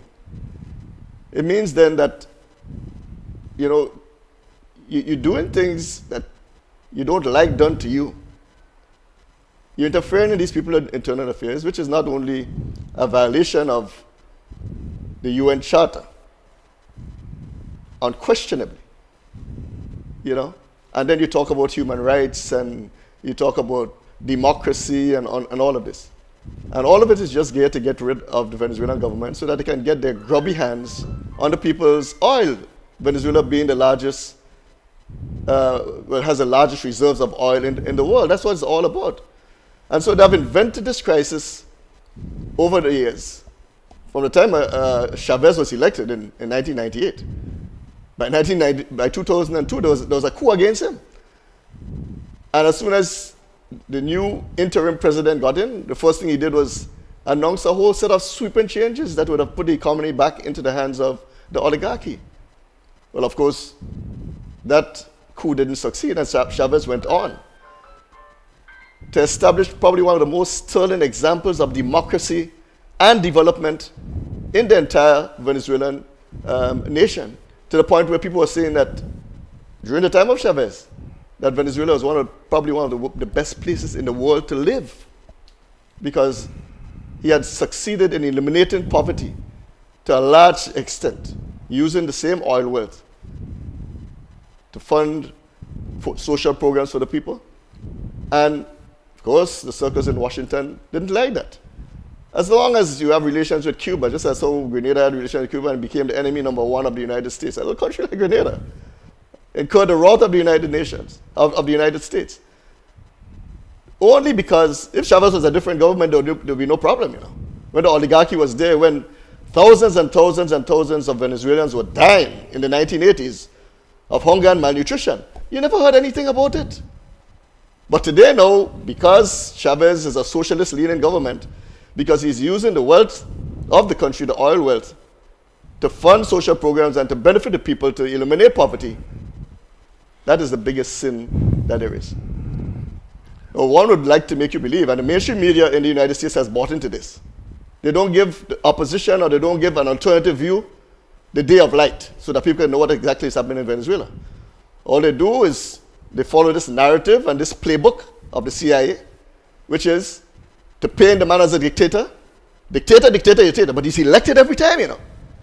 Elections that are widely respected by international observers, including the Carter Center, that he's this big dictator. Democratic elections with not ballot boxes, because they don't have ballot boxes. This is another myth they try to perpetrate on people, that the last elections were fraud and what have you, because ballot boxes were stuffed. They have an electronic voting system. Electronic. So you can't do that. They have checks and balances with fingerprints and all of that. So they always, and they've had more elections than any country in Latin America and the Caribbean. And they're all democratic, internationally observed. However, whenever it is the socialists or the left-leaning people win, it is fraudulent. But the same National Assembly which won under the same democratic system, they're legitimate. All right. No problem at all. Let me bring Alan in here. Oh my God, forgive me. Let me bring Andrew in here. Andrew, you're sitting here listening to Terry. I would imagine a slightly different take. Not really. I am listening to Hans Christian Andersen and some fairy tales, and I accept them as that. The thousands of people dying in the 80s, or whenever it is Terry referenced, is new fantasy to me. Clearly there is a written playbook that Terry is reading from, and it reminds me of Hans Christian Andersen. Now, to give credit to that inept organization called the CIA for disrupting the Venezuelan economy is to give credit where, in my mind, there is no credit due. Now, quite frankly, what has happened is simple. Yes, there was a coup led by Chavez. He failed, he spent time in jail, and in free and fair elections he got elected and embarked on a certain path. That path was largesse, using high oil prices for social programs, and frankly that is his prerogative and his right. I have no difficulty with that. What has happened in the interim, of course, is that oil prices have tumbled, but the largesse habit has continued, and it is unsustainable. Now, they say that people vote with their feet. Just like, because Dr. Marryshow referenced Grenada, just like in Grenada during the coup d'etat and the subsequent reign of terror of the PRG, when a census was done, that became a state secret because the population in Grenada dropped by about 10,000 people to around 90,000. And so that was not discussed. Similarly, in Venezuela, people are voting with their feet. They're leaving en masse. They're leaving however they can. The rich people have left on their private jets and their yachts. The poor people are leaving on foot. Look at what's going on at every border post. Now, Venezuela is closing all its borders. You know what that reminds me of? East Germany at the height of communism. They built a wall around East Berlin, and if you try to escape, whether you were tunneling, pole vaulting, or climbing, they simply murdered you and shot you. Yesterday, on the Brazilian border, 2 indigenous people, a husband and wife, were shot. Now, indigenous people are not tools or lackeys or stooges of the CIA. These are indigenous Indians, simple folk. Now, what we see is a playbook being read and written here by a bunch of stooges who are parroting the same, nonsense we've been hearing for the last 30 years. Free and fair elections, my foot. The opposition leader was banned, confined to house arrest, prevented from taking part. Several people across the board were prevented. The Supreme Court in Venezuela has had all the judges replaced by stooges of the government, which is the communist playbook. Put stooges everywhere and then put this facade forward. We've seen it here. We're hearing it here again. And it is happening in Venezuela. Now, if you know anybody from Venezuela, if you have actually talked to people, not the stooges in government, not the stooges that they take from Grenada to go down to Venezuela and come back and report how honky-dory everything is, because frankly, you can see what's going on in North Korea. If you go on a state visit to North Korea, it's one of the happiest workers' paradises anywhere in the world. Anywhere in the world. Right now, Kim Jong-un is heading to Vietnam by train. It's expected to take 36 hours. Among other things, he wants sanctions lifted because there's starvation. You look at the media. There's starvation in Venezuela. There's deprivation. There are long lines. There are empty shelves. There's repression. There's murder. There's brutality. There's arbitrary arrest. I mean, the list just goes on and on. Now, fortunately, or unfortunately, when this thing began, the early protests were by the sons of young people, largely of middle class. That has changed. That is a significant key. What's happening now is that the poor people, poor working class people are suffering, and their children are now taking to the streets. Bear in mind the median age in Venezuela is 27.7 years or something like that. So it's a young country, okay? And these people have finally had enough. They are starving, and the starvation is obvious and apparent, and cracks are now emerging in the military, small cracks. 2 soldiers stole an armored car and rammed some barricades on a bridge, and high treason actually, because they're defected across to Colombia. In a normal society, that kind of equates to high treason and death. So there's an unfolding tragedy. There's some serious implications for us. I see you want to cut me here, George.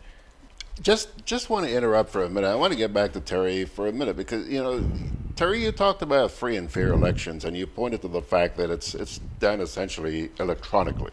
Okay. Yeah, even the Carter Center, President Carter went down there and said that is one of the freest and fairest electoral systems in the world. Okay, where are the fairy tales in this? Where are the fairy tales in this? I think you are just what you are doing, Andrew. You are parroting the mainstream media in the United States, which is presenting this sordid picture of Venezuela and what is going on there. But let me just give Andrew some facts, because it's not about mismanagement of the economy. The origin of the crisis is in oil. There's no question about that. Dramatic fall in oil, which was engineered by making Saudi Arabia produce more to flood the market so that the price of oil goes down. Biggest ally, that's the first place President Trump went after he was inaugurated. Added to that, sanctions. Those sanctions are not a scapegoat, they are real, and sanctions kill. But before they kill, they create hardships, the kinds of hardships that the people are undergoing at the present time. Now, they cause such a great economic crisis that it has translated into a humanitarian crisis. There's no question about that. And then they come now with this band-aid kind of solution to offer tons and tons of humanitarian aid, making it look like these people are begging and they're starving and the situation is so bad because of the government. That is the part of the same CIA playbook. There's no question about that. The US has made it a priority to single out the banks and to create penalties for them if they do business with Venezuela. They do that all the time. We see it even in the case of Cuba, you know, where ships can't even go into the United States if they violate the so-called embargo that they have imposed on Cuba. But I want to give you some facts, George, because you're talking about fairy tales. Let me give you some of the facts. Hurry up. In July 2017, Citibank unexpectedly, without prior notice, arbitrarily closed bank accounts of the Central Bank of Venezuela. Just close it. Citibank in 2017 blocked the transfer of a shipment of 300,000 doses of insulin to Venezuela. The company called Euroclear in November 2017 retained $1.65 billion, which the government paid for purchases of food and medicine. They just keep it. They stole it. Citco Venezuela, the state-owned company based in the United States, has been unable to transfer its profits to the government. It's a state-owned company, but they have it in the People Bank. And they won't allow it to go in so that the people could buy food and medicine. Right now it has reached $10 billion. $10 billion. Wells Fargo withheld and canceled payment of $7 million made by Brazil to Venezuela for the sale of electricity. And in May 2018, financial transaction amounted to over $7 million for dialysis for the people of Venezuela. Sick people. Was arbitrarily cancelled again. Bank of England just hold on to them people gold and they want to release it. Terry. Yes, but we got off the topic. The question. No, that's not off the topic. The sanctions are hot. That's why the crisis is there. No, the question was about the elections. But, you know, I mean, elections have come into question, not just in Venezuela, not just here, but it seems like it's something that's happening around the world. But who determines that? If international observers, including people like the United States Carter Center, certifies these elections, how do they become fraudulent? Why isn't the same election that elected the National Assembly isn't fraudulent as well? Terry, look, we had the OAS, we had CARICOM raise concerns about our elections. But why isn't the election of the same National Assembly isn't fraudulent? All right. I want to get back to you now, Andrew. Oil. Well, before we get to oil, because oil, in fact, is a major factor, and I'm very glad that Terry raised the specter of oil. He did say one thing about the so-called embargo against Cuba, which frankly I disagree entirely. It's not a so-called embargo. There is in fact an embargo. And so imperialism, to use Terry's preferred term, does use the weapons that it has to put pressure on odious regimes. Now let's not forget that what we're talking about in Maduro and his bunch are a bunch of thugs, murderers, thieves, and drug pushers. Where's the evidence of that? Would you please let me finish? Where's the evidence of that? That is not true. The evidence You're lying. The evidence is that Maduro's wife, nephew, is in jail in the United States for running cocaine into the United States. So there's evidence of that. There is an embargo, in fact, of Venezuela's wealth, because a lot of it, I'm sure, I don't have the evidence. I'm not like Terry sitting here with his whole playbook written out on his laptop. No, I researched it. I researched it. These are UN figures. UN. Terry, would you not interrupt me? I didn't interrupt you. Please do me the courtesy of not interrupting. Stop lying, man. You know? I'm not lying, but you seem to be having holes in your side and getting sensitive. Here is the fact that these funds have largely been embargoed. I don't know, but I'm sure that some of it has embargoed medicines, which Venezuela now refuses to accept because they were buying weapons, tons and tons and tons of weapons from the old Russia, Soviet Union, another set of bandits who are behind a lot of political manipulation in countries around the world to create in their own image and likeness equally odious regimes. Now, if you want to know about how odious these people are, ask a Venezuelan. Ask a Venezuelan. Last year, I was in Trinidad. I went down there, I went to a restaurant, and there was a young lady in there, and she was a Venezuelan. What are you doing here? Well, she can't stay in Venezuela. She has to feed her children. Okay? This week, on Tuesday of this week, I was in a restaurant in Grenada, And there was a young man in there, he too is from Venezuela. You walk around the streets, we have Cubans, but we have a lot of Venezuelans turning up. And anybody who can leave Venezuela is leaving. Those that are left are suffering and dying. And it is disingenuous of the stooges of communism, those people who, I don't know where they did, but they seem to have drunk from the soup of communism because they have this playbook that they read back, that they are blaming everything on anybody and everybody but themselves. These failures have nothing to do with themselves, and the playback is the impending imperial invasion. Now, frankly, Mike Pence and that Putin stooge in the White House are idiots, in my opinion. And the worst possible thing they could do is interfere with Venezuela, because just like in Grenada, what we're going to see, and had Bishop listened to Samora Machel, who came here and told him, the enemy is not imperialism, the enemy is within. And we saw the immolation of the coup d'etat that took place here. The same thing is going to happen in Venezuela. And if you want to know, Terry, who the pig in the pen is, it is Maduro. You know why? Because if you look at the average Venezuelan, all of them are skinny. But that big fat pig called Maduro is nothing but a big fat pig. The guy is overweight. He can't even walk a straight line. He has to waddle and swing arms from left to right, just like Kim Jong-un in North Korea. But Where does that come in? Where does that come in? I mean, that is such total disrespect for a leader of a country. You know? Leader of You're our just country. contemptuous. That's all you are. Because Leader Trump is a big fat pig too. Yes, absolutely. You understand? Totally He's a big agree. fat pig too. So Totally I mean, agree. why you have to go down that road? You know? Because I'm making the point that people... That's not a point. That is just Hold on. I saw Mr. Maduro dancing the salsa yesterday. So what do you think? Well, pigs can dance. Listen, I saw Maduro in person a few months ago, and he's not no big fat pig. Oh, He's a big tall man. He's a hefty man, but he's not a big fat pig by any stretch of the imagination. All right. I actually shook his hand for your information. Okay. I don't like to leave out my Facebook and Rumble chat people here. It's very important. First of all, Alpha Veronica Farry says, really, Terrence? Eliminate poverty? By doing what? Giving supporters party cards so that they are the only ones benefiting from the resources of the state? How is that helping to eradicate poverty? People are just sitting at home and doing nothing, and because they hold a party card, they are able to collect everything free. As a Cuban-trained doctor, you should have free... Excuse me. As a Cuban-trained doctor, do you have free clinics? If I have free clinic, I run a private clinic. So we have, but I treat a lot of people freely. Okay. Loads of people get treated freely. Meckerman Alexander says, the leadership of Venezuela, members of ALBA, and others making moves to trade oil without using the U.S. dollar. Yeah. Well, that to survive. Okay.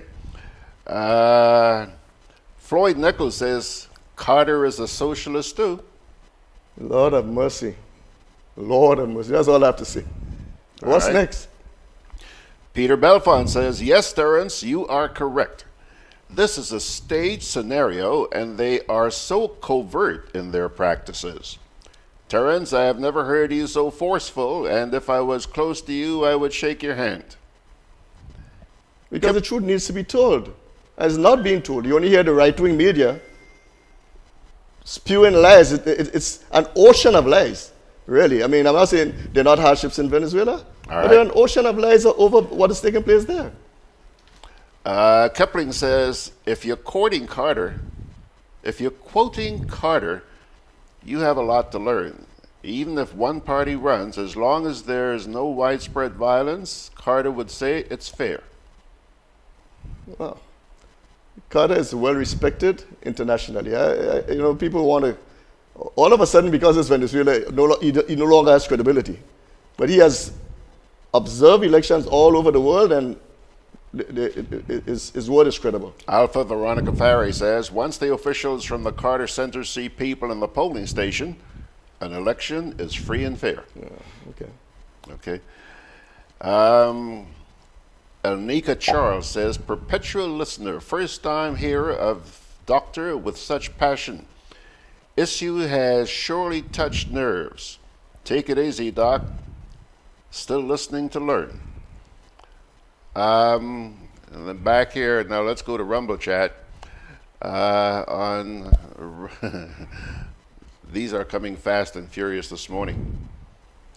Isaac says, Terry is getting on a very high horse and forgets his revo of 1979. Did promise elections, which never happened until they imploded.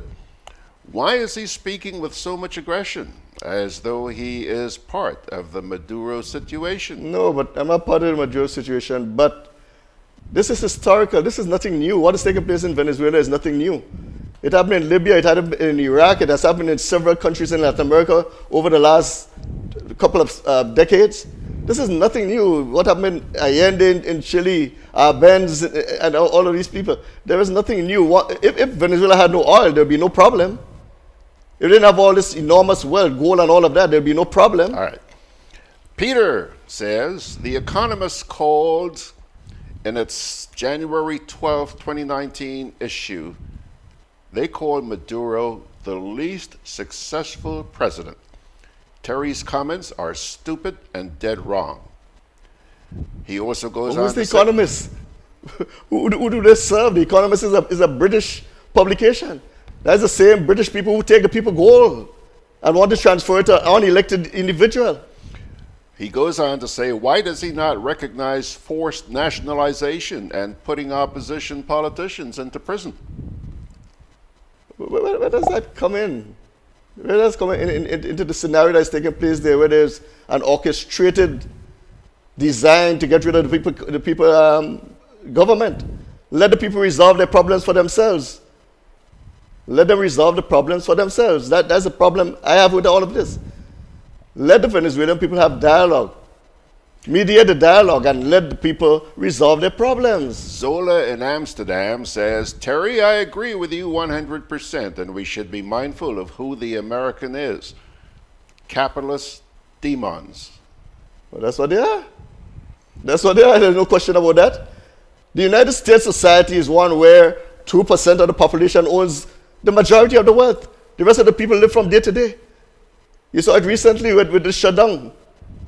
Workers in the Coast Guard, workers of all walks of life, they can't even make two ends meet because they live from day to day, while the majority of the wealth is concentrated in the hands of 2%.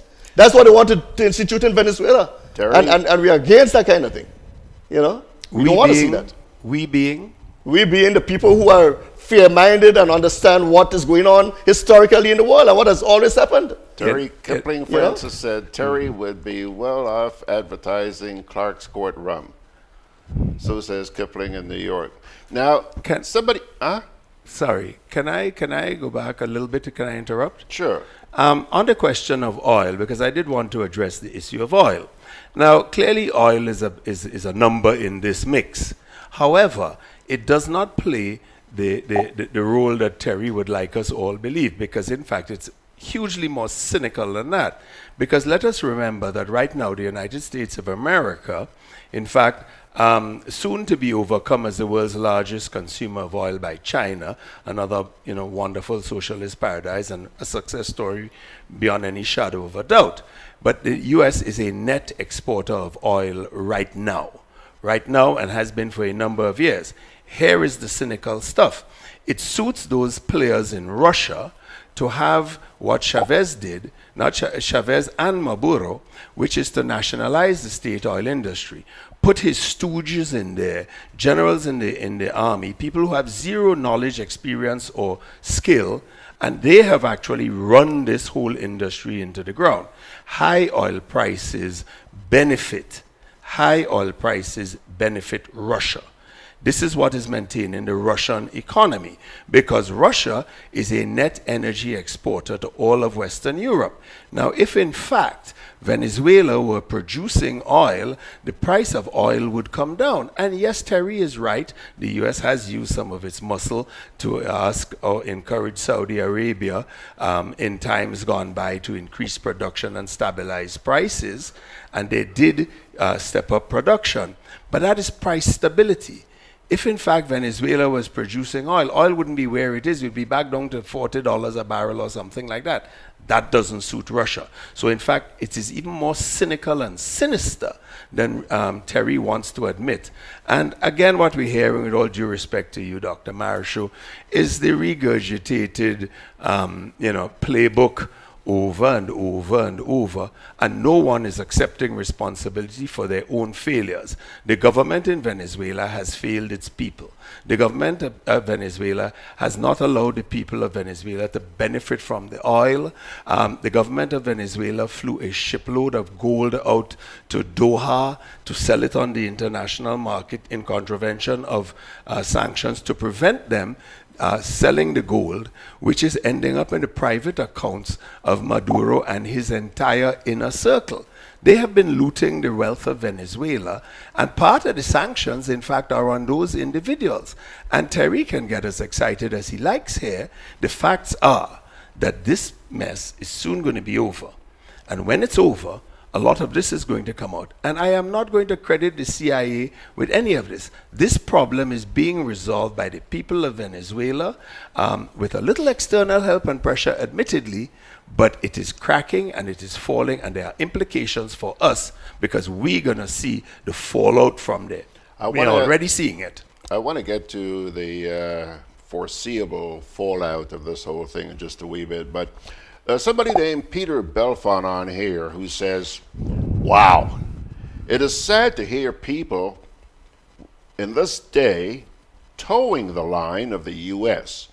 when in fact they are ignoring the clandestine behaviors of these culprits. I invite anyone to go search for this 24-minute video on the economic hitman. It is the confession of a man who has been used by the U.S. and the CIA to fulfill their secret agenda. Furthermore, the man exposed the IMF and the World Bank on how they plot the downfall of regimes going back as far as 1954, who they see as working against the interest of the same USA, IMF, and World Bank. I've seen that video actually, Mr. Belfont. And like everything on the internet, he really should take it with a large dose of salt. I don't know the gentleman. I haven't researched him. I don't know his background. But if Mr. Belfont is really interested in economic exploitation, I would invite him to research the Central Asian nations of Kazakhstan, Uzbekistan, Turkmenistan, Tajikistan. Look at what has happened with the Russians brutalizing their way and seizing Crimea, the atrocities they are committing on the border of Ukraine after these countries in 1990 threw off the yoke of this Russian imperial brutality and murder. And frankly, all of Eastern Europe really became a plaything for the Russians to exploit their wealth, their coal, their metal, their steel, back to the great Soviet Union. That the communist plan failed, notwithstanding its eager erstwhile stooges and supporters that exist around the world, doesn't mean that they are not as filthy, that their hands are not even more bloody. So Mr. Belfont shouldn't be fooled by anything he sees. It's not a point of reference. All right, Bernard Morass says, get used to it. The USA owns the Americas. It's a colonial agreement, and they can do whatever they want. He says, and Russia controls Europe, and all of Europe controls Africa, another colonial agreement. Zola says, this man is an American spy. Be careful, Grenada. Which one? Which one, Zola? Zola is in Amsterdam. Who's the spy, me or Terry? Who's the spy, Zola? Well, obviously it's you, Andrew. Okay, I'm an American spy and Terry's a Russian spy. So you have two spies in here. All of the information I'm giving today, George, has come from a UN rapporteur who deals with human rights in the United Nations. A lot of the information is information that is being blocked from the mainstream media, blocked, so that people can't understand exactly what is taking place. This is not from me or the stooges, as Andrew would like to think. These are from the United Nations. A lot of these statistics that I'm giving you now came from the United Nations. And a lot of what the United States is doing right now is a violation of international law, is a violation of the UN Charter, even the threat of the use of force. This thing about the military option is not off the table and all of that. That is a violation of the Charter of the United Nations.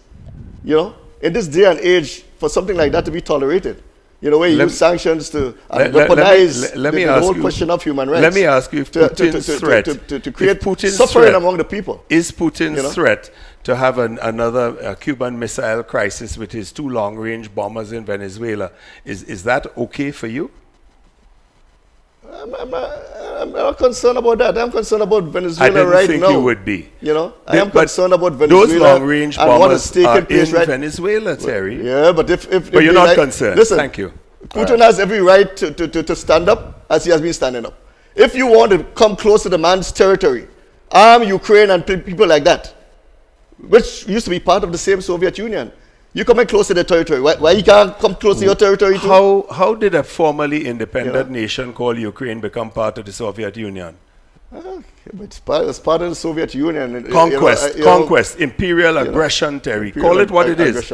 It is imperial aggression. So what Poland, U.S. imperial aggression and the colonial powers imperial aggression throughout the Africa and India and China and everywhere? In 1921, Poland had a war with Russia and defeated Russia. The Russians never forgave Poland and attempted to liquidate that country in collaboration with Hitler, agreed to the removal of the state of Poland all of that, no. from has Europe. nothing to do with the situation in Venezuela. No, it has everything to do with it because you want to talk about imperialism, but you have this one-eyed view of the world. Again, you know, who has colonized? Who has colonized the world? George, I didn't drink the communist soup. I can't spew who have been colonizing all of these countries over the years, and the same ones that are ganging up against Venezuela today? The same colonizing powers? The same imperialist powers? They're the same ones? What is different? All right. While you guys are enjoying ourselves, getting to know each other here, I'm sipping on my cinnamon tea. Now, I know Terry Long, you know. Zola had, hey. You ask questions on this program, you get answers. Zola has answered. Andrew is the spy. Yes, exactly. Who else? Okay. Thank you, Zola. Tell me where I can get my paycheck. You have to go to Amsterdam. No. No? I'm not interested in either the shop windows or the coffee shops. All right, and let's cross the Atlantic, let's cross the United States and go on down to Berkeley, California, where we've just been joined by Clive Joseph Ramdeen, sending greetings to you guys. And Andrew, Margaret in New York, boy, they're all over the place today. You know? Margaret in New York says, Andrew, oil is not a factor. It is the factor behind the U.S. interest in Venezuela. John Bolton said it quite clearly a few weeks ago. Yep. It is about oil. And they're not hiding it. And it's blatant. Oil is a factor to Cuba. Oil is a factor to Russia. And so I don't get the point of all of this. It is just another excuse and not accepting responsibility for the failure that is Venezuela. And the apologists are spouting loud and clear, which is a wonderful thing because in their system, George, we couldn't be doing this. So I'm very pleased that in fact they have their free say. And Terry knows what I'm talking about. I don't know what you're talking about because you know exactly what I'm talking about. You're talking about people being stooges. You are the stooge here right now. No. You are the stooge here right now. All right. Anthony Howard, I'm not sure where he is, but he's usually in New Jersey. He says, sad.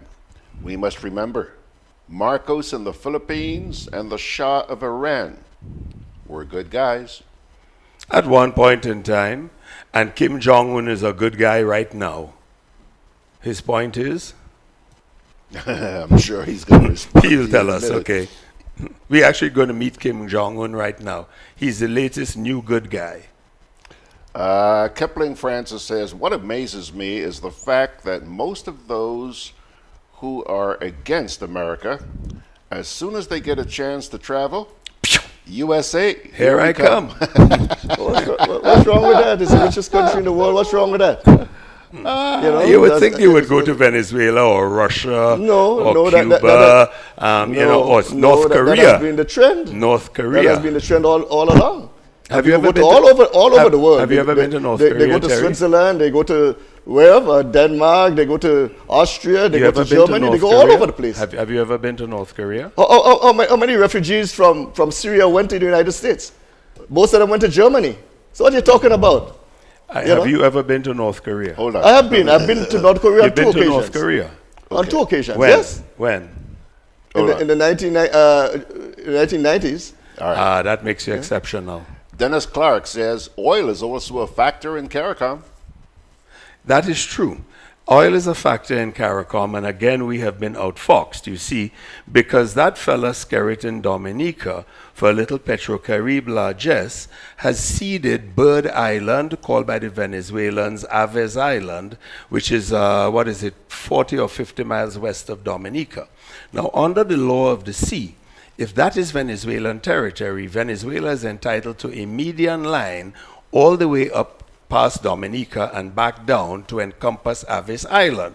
What that does, and I don't know that Terry would know, he should, if he went to a chart, because I have boats, I look at charts, all of what is known as the Grenada Basin, that block of sea to the west of us, the Grenada Basin, more than half our territorial limits don't exceed the 250-mile economic zone, because Venezuela claims that Venezuela has the military might we don't have. And going back to 1972, when Westrands Inc. came here and did exploration for oil, they said that if there was any oil, it was out in the west out there in 3,000 or 4,000 feet of water. It was uneconomical, not viable at the time. A lot of our resources, whatever potential we have, is out there, and it's not in our territory. And while we at it, what is Terry going to tell us about the Venezuelan claim,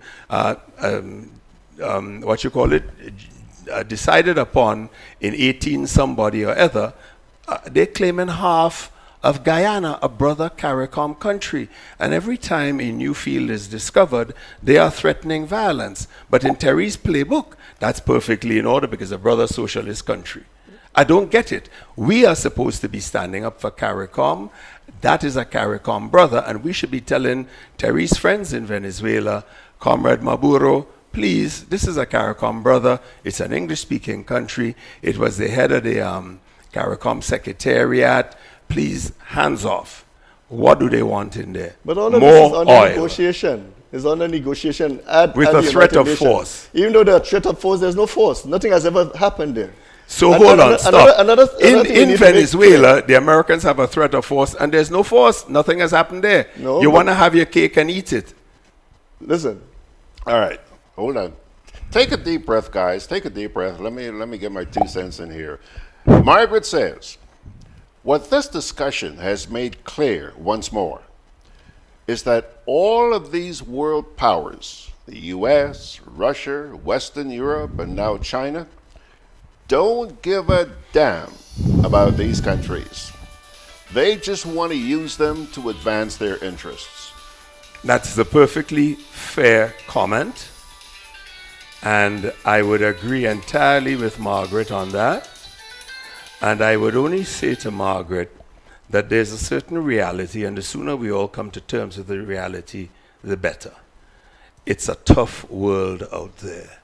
We're an independent country, and we have to chart our course through these turbulent waters, always doing what is best for us, and not looking to any of the above-mentioned countries for the free handouts, which is the habit that we have become accustomed to. And we have seen what has happened up and down the coast of East Africa, where theoretical assistance and handouts in the term of billions of dollars have been given for grandiose projects, and now that they can't be paid for, they're being acquired. Imperialism lives. The one few thing that Bishop ever said was that imperialism never rests. The sooner we come to terms with that and stop jumping into geopolitical battles, the better. We need to concern ourselves with developing Grenada. That means we got to get off our butts and work hard and do like Singapore and develop our people. educate our people, take care of our problems without shoving our nose in everybody's business and drinking tea for Venezuela fever. Anthony Howard says, U.S. intervention and definition of good and bad, guys, have more to do with how friendly you are to the U.S. Well, that's clear. That's part of the same playbook we're talking about. If you're not a stooge and you're not subservient to the dictates of Washington or the State Department, then you're an enemy and they find every reason to get rid of you. And another myth that is being perpetuated is that the economy in Venezuela is a socialist economy. 2/3 of the economy is still in the hands of the oligarchy. You understand? It is not a socialist. What kind of industries we talking about? They have nationalized the oil industry. But the majority of the businesses in Venezuela today is still owned by the oligarchy, the rich people in Venezuela, who have used it as a tool and weaponized it to hoard and to make scarcities so that the Venezuelan population look as if they're suffering. That's a tool. They're being used every day. The same Guaido is being used as a tool. You know, I mean, how can a man even elect himself, declare himself president in this day and age, and all these countries just rally around him? Because it's in the Venezuelan constitution, Terry. That is how he did it. It is in the constitution. It's not in any constitution. It's in the Venezuelan constitution. Well, you would know the chapter and verse better than me.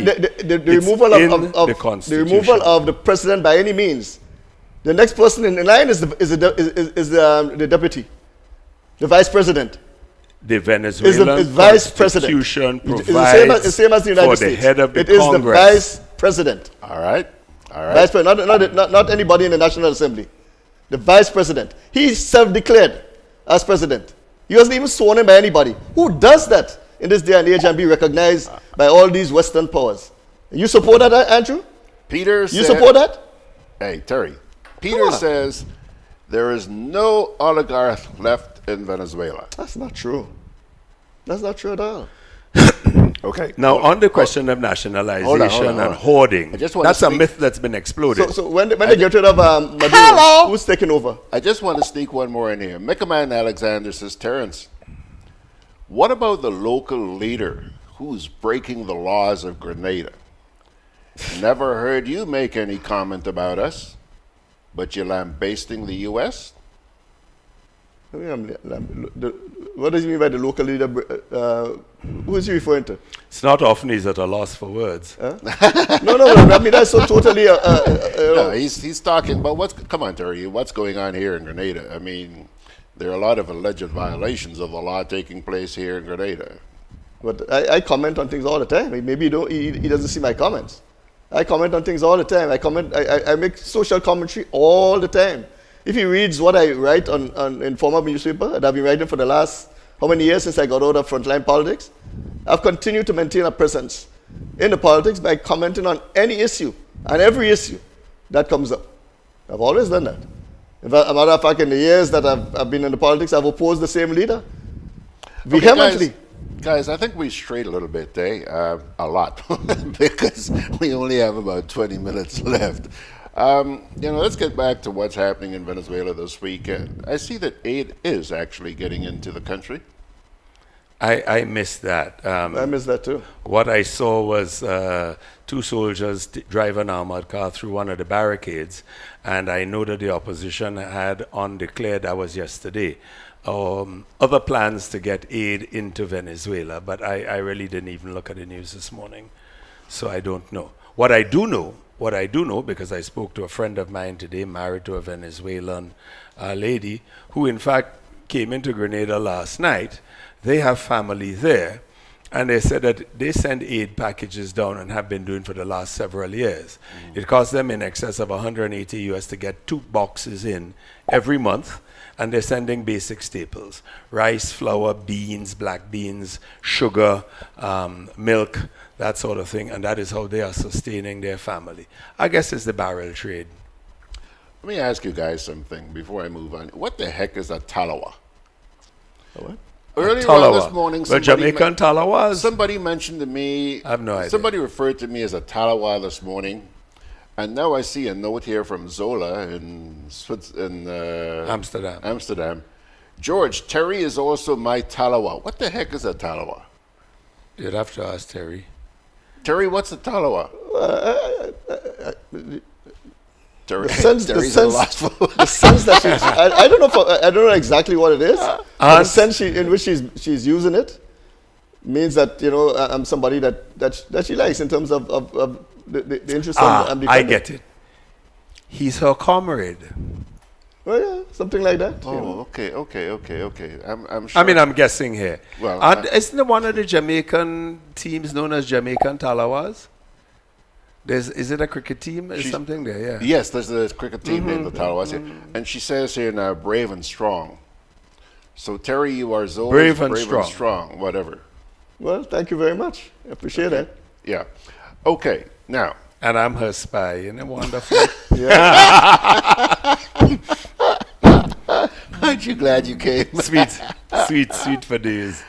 Anthony Howard says, and I'm reading this for the first time, so I hope it's properly written. He says, look at the devastation to Central America caused by the U.S. in the 70s and 80s. Freedom fighters versus guerrillas. These countries are now in ruins, and today President Chump, C-H-U-M-P, President Chump wants to build walls to keep out residents of those Central American countries. We, the U.S., created those problems. Yeah, it's the same problem in Haiti, which has a humanitarian crisis. That's where a real crisis exists. You should blame that on France. Blame that on France. Yemen as well is another one. Clearly the U.S. They deserve an invasion too. Clearly, where? Yemen and Haiti. Yemen. Yeah, Yemen doesn't need another invasion. Guys, they have one. I want to say something quickly. Clearly, the U.S. did a lot of clandestine and destructive stuff in Latin America throughout the 70s and 80s. Yes.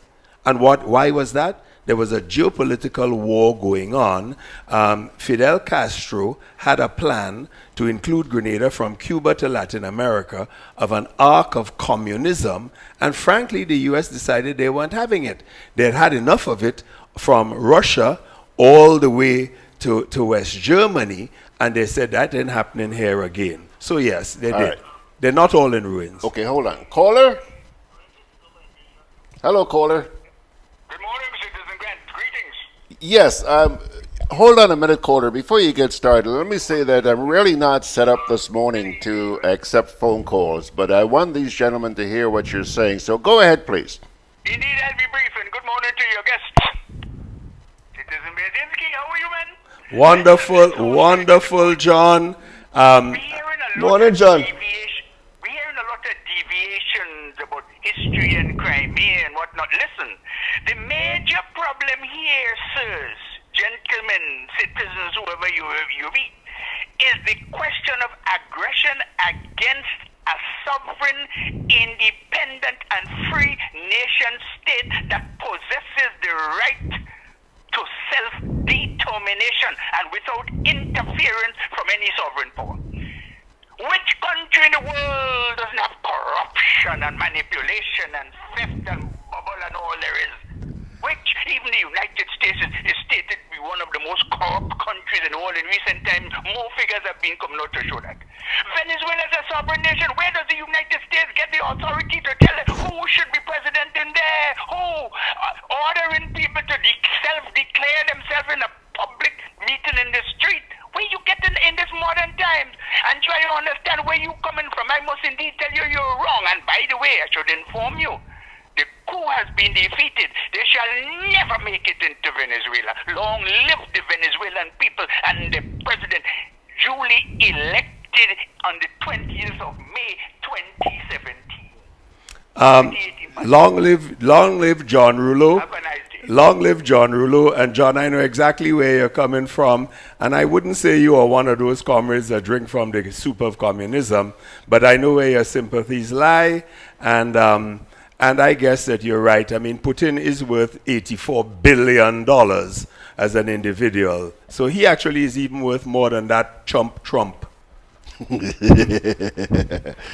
Your brother calls him a buffoon. He's a buffoon, he's a chump, he's a disgrace, and he's a Soviet-Russian plant. All right.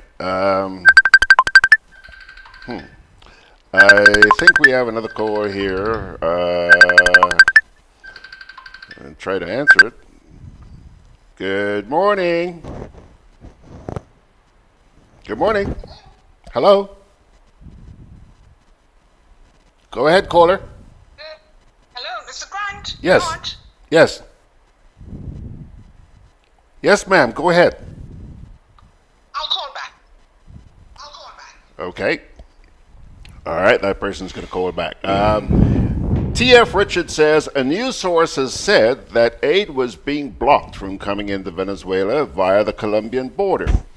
Can Terry suggest what he thinks is the reason the powers that have been involved in the blockade?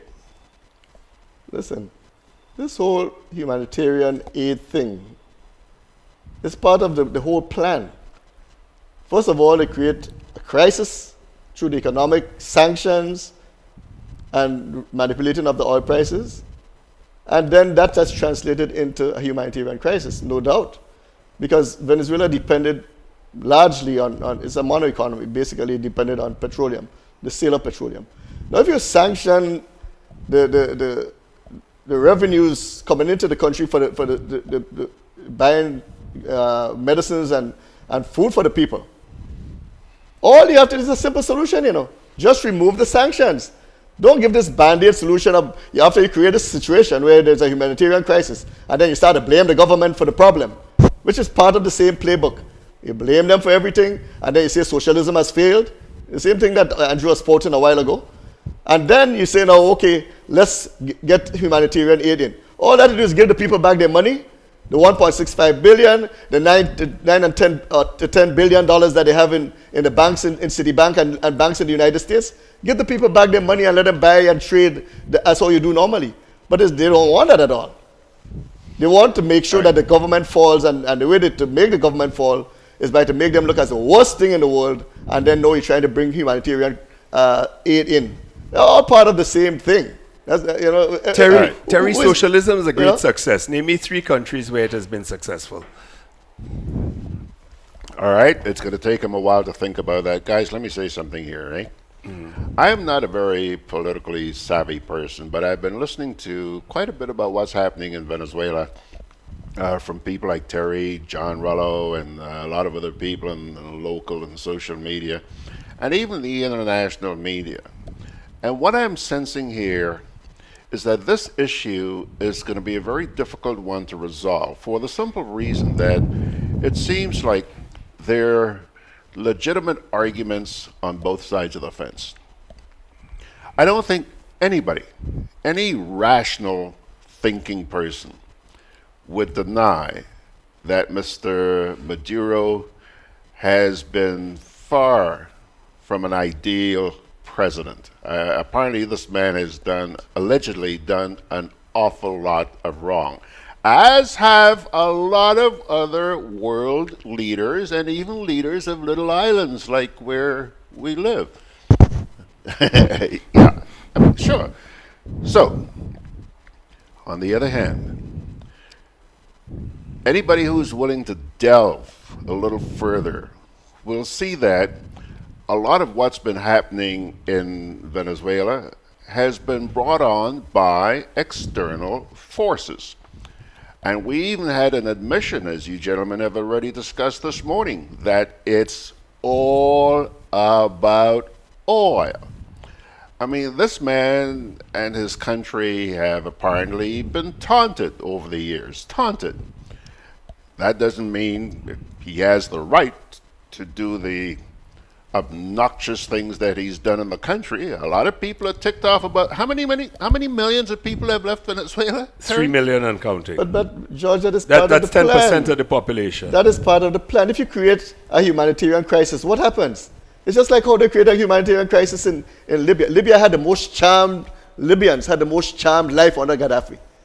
Right now, you have Germany taking in, thousands of refugees from Libya. You see, when you create a humanitarian crisis, people move. They have no choice. They have to look for a better life. So if you create a crisis, what do you expect them to do? The Libyans had a charmed life. Yeah, they did. What you have a bunch of desperate tribes that were kept in check by a strong man, and the thing fell apart. Frankly, that was a mistake. Nothing fell apart. The strong man should have been left there Nothing to fell brutalize them. And what you have now are warring factions. So It's again, the it's same thing, Hans the Christian same Andersen. playbook. You guys have just confirmed my belief that this is a difficult matter to resolve because there's strong arguments on both sides George, of the fence. It is not difficult to resolve. States and countries must have the right to control their internal affairs. They must have a right to defend their sovereignty and independence without interference. All of these countries belong to the United Nations, and every single thing that the United States has been doing is a violation of the UN Charter. In fact, somebody even suggested recently, the same rapporteur from the United Nations, that what the United States is doing against Venezuela is a crime against humanity. But who can take the U.S. to the criminal court in the Hague? Who can do that? You know, because when you weaponize human rights and you weaponize a crisis by blocking aid and you create sanctions so that the people can't sell their food, sell their oil, and they can't bring in revenue, then you are guilty. Well, Terry, here's a point, Terry, from Kipling. Kipling says, sometimes I wonder, do the people who stand with Maduro, do they care any little bit about the suffering people? No, they don't. They are suffering too? No, they don't. They are suffering too? The more I listen to Terry, the more I'm inclined to believe part of his playbook, which is that people have a right to their own self-determination and solving their own internal problems. Now, his good friend Bernard Cord also had that idea, and that is why he got rid of Bishop. That's part of the communist playbook. And so what is going to happen in Venezuela, quite frankly, is much the same, because sooner or later, and it's going to be unfortunate, somebody is going to take control in Venezuela, and it's going to be led by the army at some stage of the game. And so what we will see is an internal movement in Venezuela, and the people of Venezuela will determine their own future. All right, guys, we're running out of time, so we have to keep it brief. Beverly Sinclair says, ask Terry, why is it that Cuba, with its limited resources, has not fallen victim to U.S. imperialism, but Venezuela, with the largest oil reserves in the world, is helpless in the face of the U.S.? I've explained that. I've spent the whole program explaining that. Have you been listening, Beverly? Haven't you been listening to what I've been saying? It is all orchestrated. If you prevent the people from selling the oil, you're holding back, your banks are holding all of the people's wealth, and it cannot be repatriated to the country to buy food and medicine. Or what do you expect? And what about guns and weapons? Well, that's their own business. They have to defend themselves because they're expecting an invasion sooner or later. Dennis Clark says, Terry, why did Maduro decimate the democratic institutions and created his own, such as the Constituent Assembly? Because of the actions of the National Assembly. When they were elected, they had a two-thirds majority. And instead of using that majority to better the situation in Venezuela, what they did was create a greater crisis. Street protests, burning people in the streets, doing all kinds of things. They also tried to install people who are not even elected, and they fell in contempt of the Supreme Court of Venezuela. Stacked with stooges, Terry. Come on, you can't have your cake and eat it. No, what Maduro Supreme did Court in an effort to resolve the crisis, and it is based on, again, on the Constitution. What he did wasn't against the Constitution. He created a Constituent Assembly where widely people were asked to participate. The opposition decided, no, they're not participating. They boycotted it. Certain elements did participate, but it is because of the actions of the National Assembly, who fell into contempt of the Supreme Court. That is why that whole situation took place. And Maduro, in an effort to resolve it, invited all the opposition. People who went there to observe it said it was the most democratic process they ever saw. That's nonsense, and I haven't heard it before. When you decide that you're not participating, then what happens? What happens if you decide you're not participating? You're boycotting it. The Supreme Court has been stacked by stooges and supporters of Maduro. The judiciary is there any different from the United States, where it's stacked by the Republicans right now? It's the same thing. We don't put people in does it make it right? Does it make it right? But people, no. Does it make it right? It doesn't make it right. Well, so then what are you trying to say? I'm saying that it is the same thing. They follow in the same United States. So then that's in order. They follow in the same United States. I condemn the nonsense in the States too. People have a right to put... That makes it right. Andrew, Margaret says, Andrew, you have just made the case for why strongmen may be necessary in some cases with the Libyan example. When you have all these tribes, in hindsight, the probably answer to that is yes. It's frightening, isn't it, that after all these years and 2.5 centuries, 2,000 years of human experience, we haven't moved beyond brute force. It's tragic. And Beverly says there have been orchestrated plots against Cuba as well. Yeah, well, Maduro has been under the threat of his life. The 2 assassination attempts. Chavez survived several assassination attempts, and this is nothing clandestine anymore, This is overt these days, It's not like they're hiding it anymore. They stop hiding it. T.F. Richard says, is Terry for real? Hence the reason the MBPM could not have survived.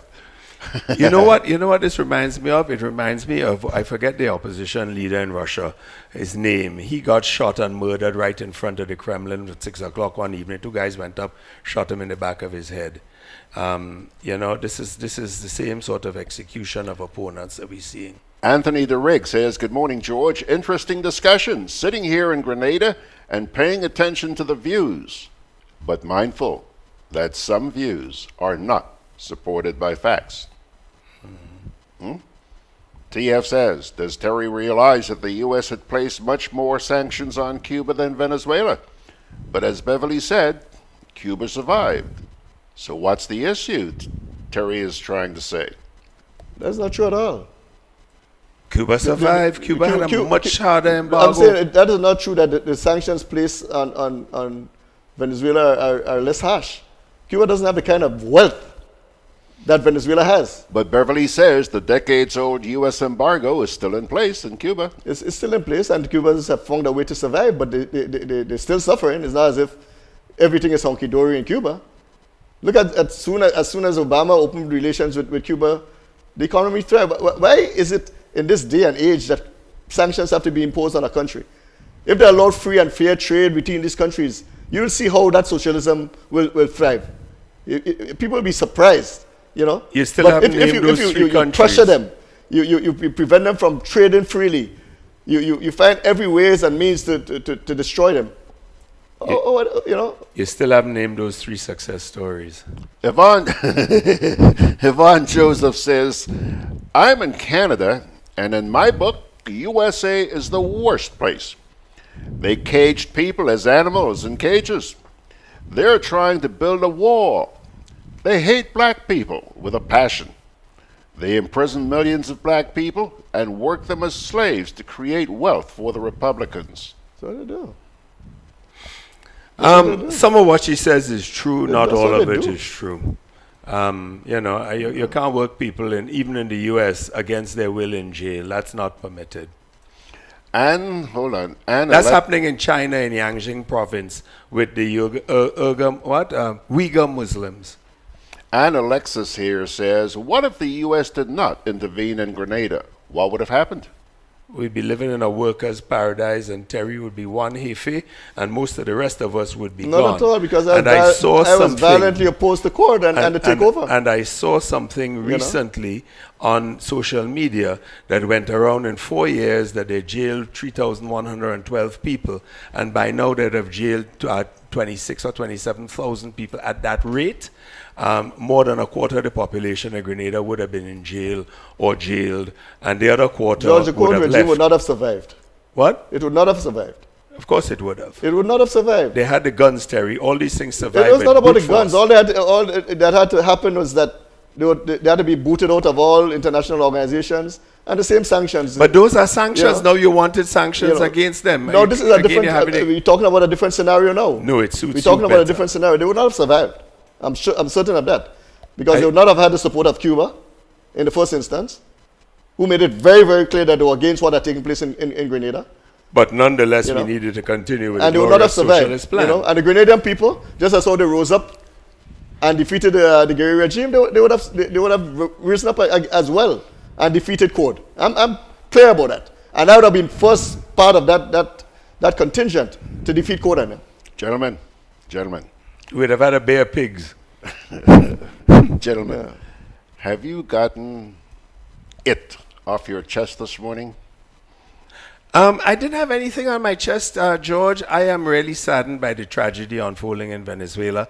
I feel for the Venezuelan people, and I have a deep concern that the worse it gets, the more likely we are to see an invasion of Venezuelans, not the peaceful kind looking for sustenance and livelihoods, but of the bandits of which there's no shortage down Terry, there. do you on think there's Spanish going to be Main. an invasion? Of course not. George, all that is going to happen there, if there's an invasion, there'll be an installation of a puppet regime at the service of the oligarchy. And it'll be just like the United States, where, again, the 2% controls the world as it did in the 80s. That's all that's going to happen there. Already they're contemplating sweeping changes. Okay. As soon as they come into to nationalize, to privatize everything, put everything back in the hands of the same oligarchy. Sounds like the KGB oligarchs that have stolen Russia's wealth. Just like the KGB oligarchs that have stolen Russia's wealth. And first of all, any invasion is a violation of international law. Let them people resolve their problems for themselves. They have the means to do it, and people just have to mediate and create dialogue so that there can be a peaceful resolution to this problem. Let the Venezuelan people resolve their problems on themselves. They are a sovereign, independent country. And any kind of invasion right now is going to create untold suffering, which is already undergoing, but untold suffering for the rest of the population. I don't think that the supporters of Chavez and Maduro are going anywhere, because they are still in the majority when it comes to support inside of Venezuela. Terry, the longer you talk, the louder my stomach growls. Me too. Hold on. Yeah, I'm going to give each of you a minute to say goodbye, but we really have to hightail it out of here. Plus, I'm hungry. I haven't even had breakfast yet, guys. Okay? No. So, who's taking us to lunch today? Let's go to lunch. Where you want to go? You want me to go home and cook? No, just I'm not going to ask anybody to go cook. One of you take me to lunch today. Okay. Bottom line here, at the end, TF Richard says, now I realize that MBPM had a puppet ruler whom, if he had won, would have made Grenada a more puppet show than it is now. How sad. Ronnie Slinger says, good conversation, guys. And TF also says, Terry is on the other side of the coin where Grenada is concerned, but yet he is enjoying the situation in Venezuela. Lydia James says, I never heard Terry speak so passionately about Grenada as he is doing for Venezuela. Folks, you have 1 minute each. Let me start with you, Andrew. I don't expect there is, in fact, going to be an invasion of Venezuela by imperialist America. I hope to God there is not, because it would be, in my mind, the worst thing and would play into the excuse playbook of those people who support the dictatorship that's going on there. The Venezuelan people will resolve that. They will suffer. My heart bleeds for them, and I am concerned about the fallout for not only Grenada but CARICOM as a whole and Guyana. I wish them all the best, and I wish them a speedy resolution, and I hope they see the back of Maduro and his bunch of thieving, drug-running bandits as soon as possible. Terry? I think this is where Andrew and I agree that there should be no invasion of Venezuela, and the Venezuelan people ought to have a choice. Without any threat of invasion, remove the sanctions and let the people resolve their problems for themselves through peaceful dialogue. They can resolve it. If the people want to go with Maduro, let them go with Maduro. If they want to go with somebody else, let them go with somebody else. But let it be a peaceful solution rather than the threat of invasion from external forces. We don't want to see that in this day and age. Well, it seems like Anthony Howard agrees with you, because he says, great point, Terry. Let the people of Venezuela handle their own affairs with some constructive help from the international community. Okay? I agree with that. Gentlemen, let me tell you, just judging by what I saw here on Facebook and Rumble Chat, boy, you guys have hit the chord this morning. These folks really appreciated your discussion. It was heated, but that was good. Thank you very much. Next time I need some action around here, I got your phone numbers. Okay? Thank you, George, and thank you, Andrew. It was a pleasure.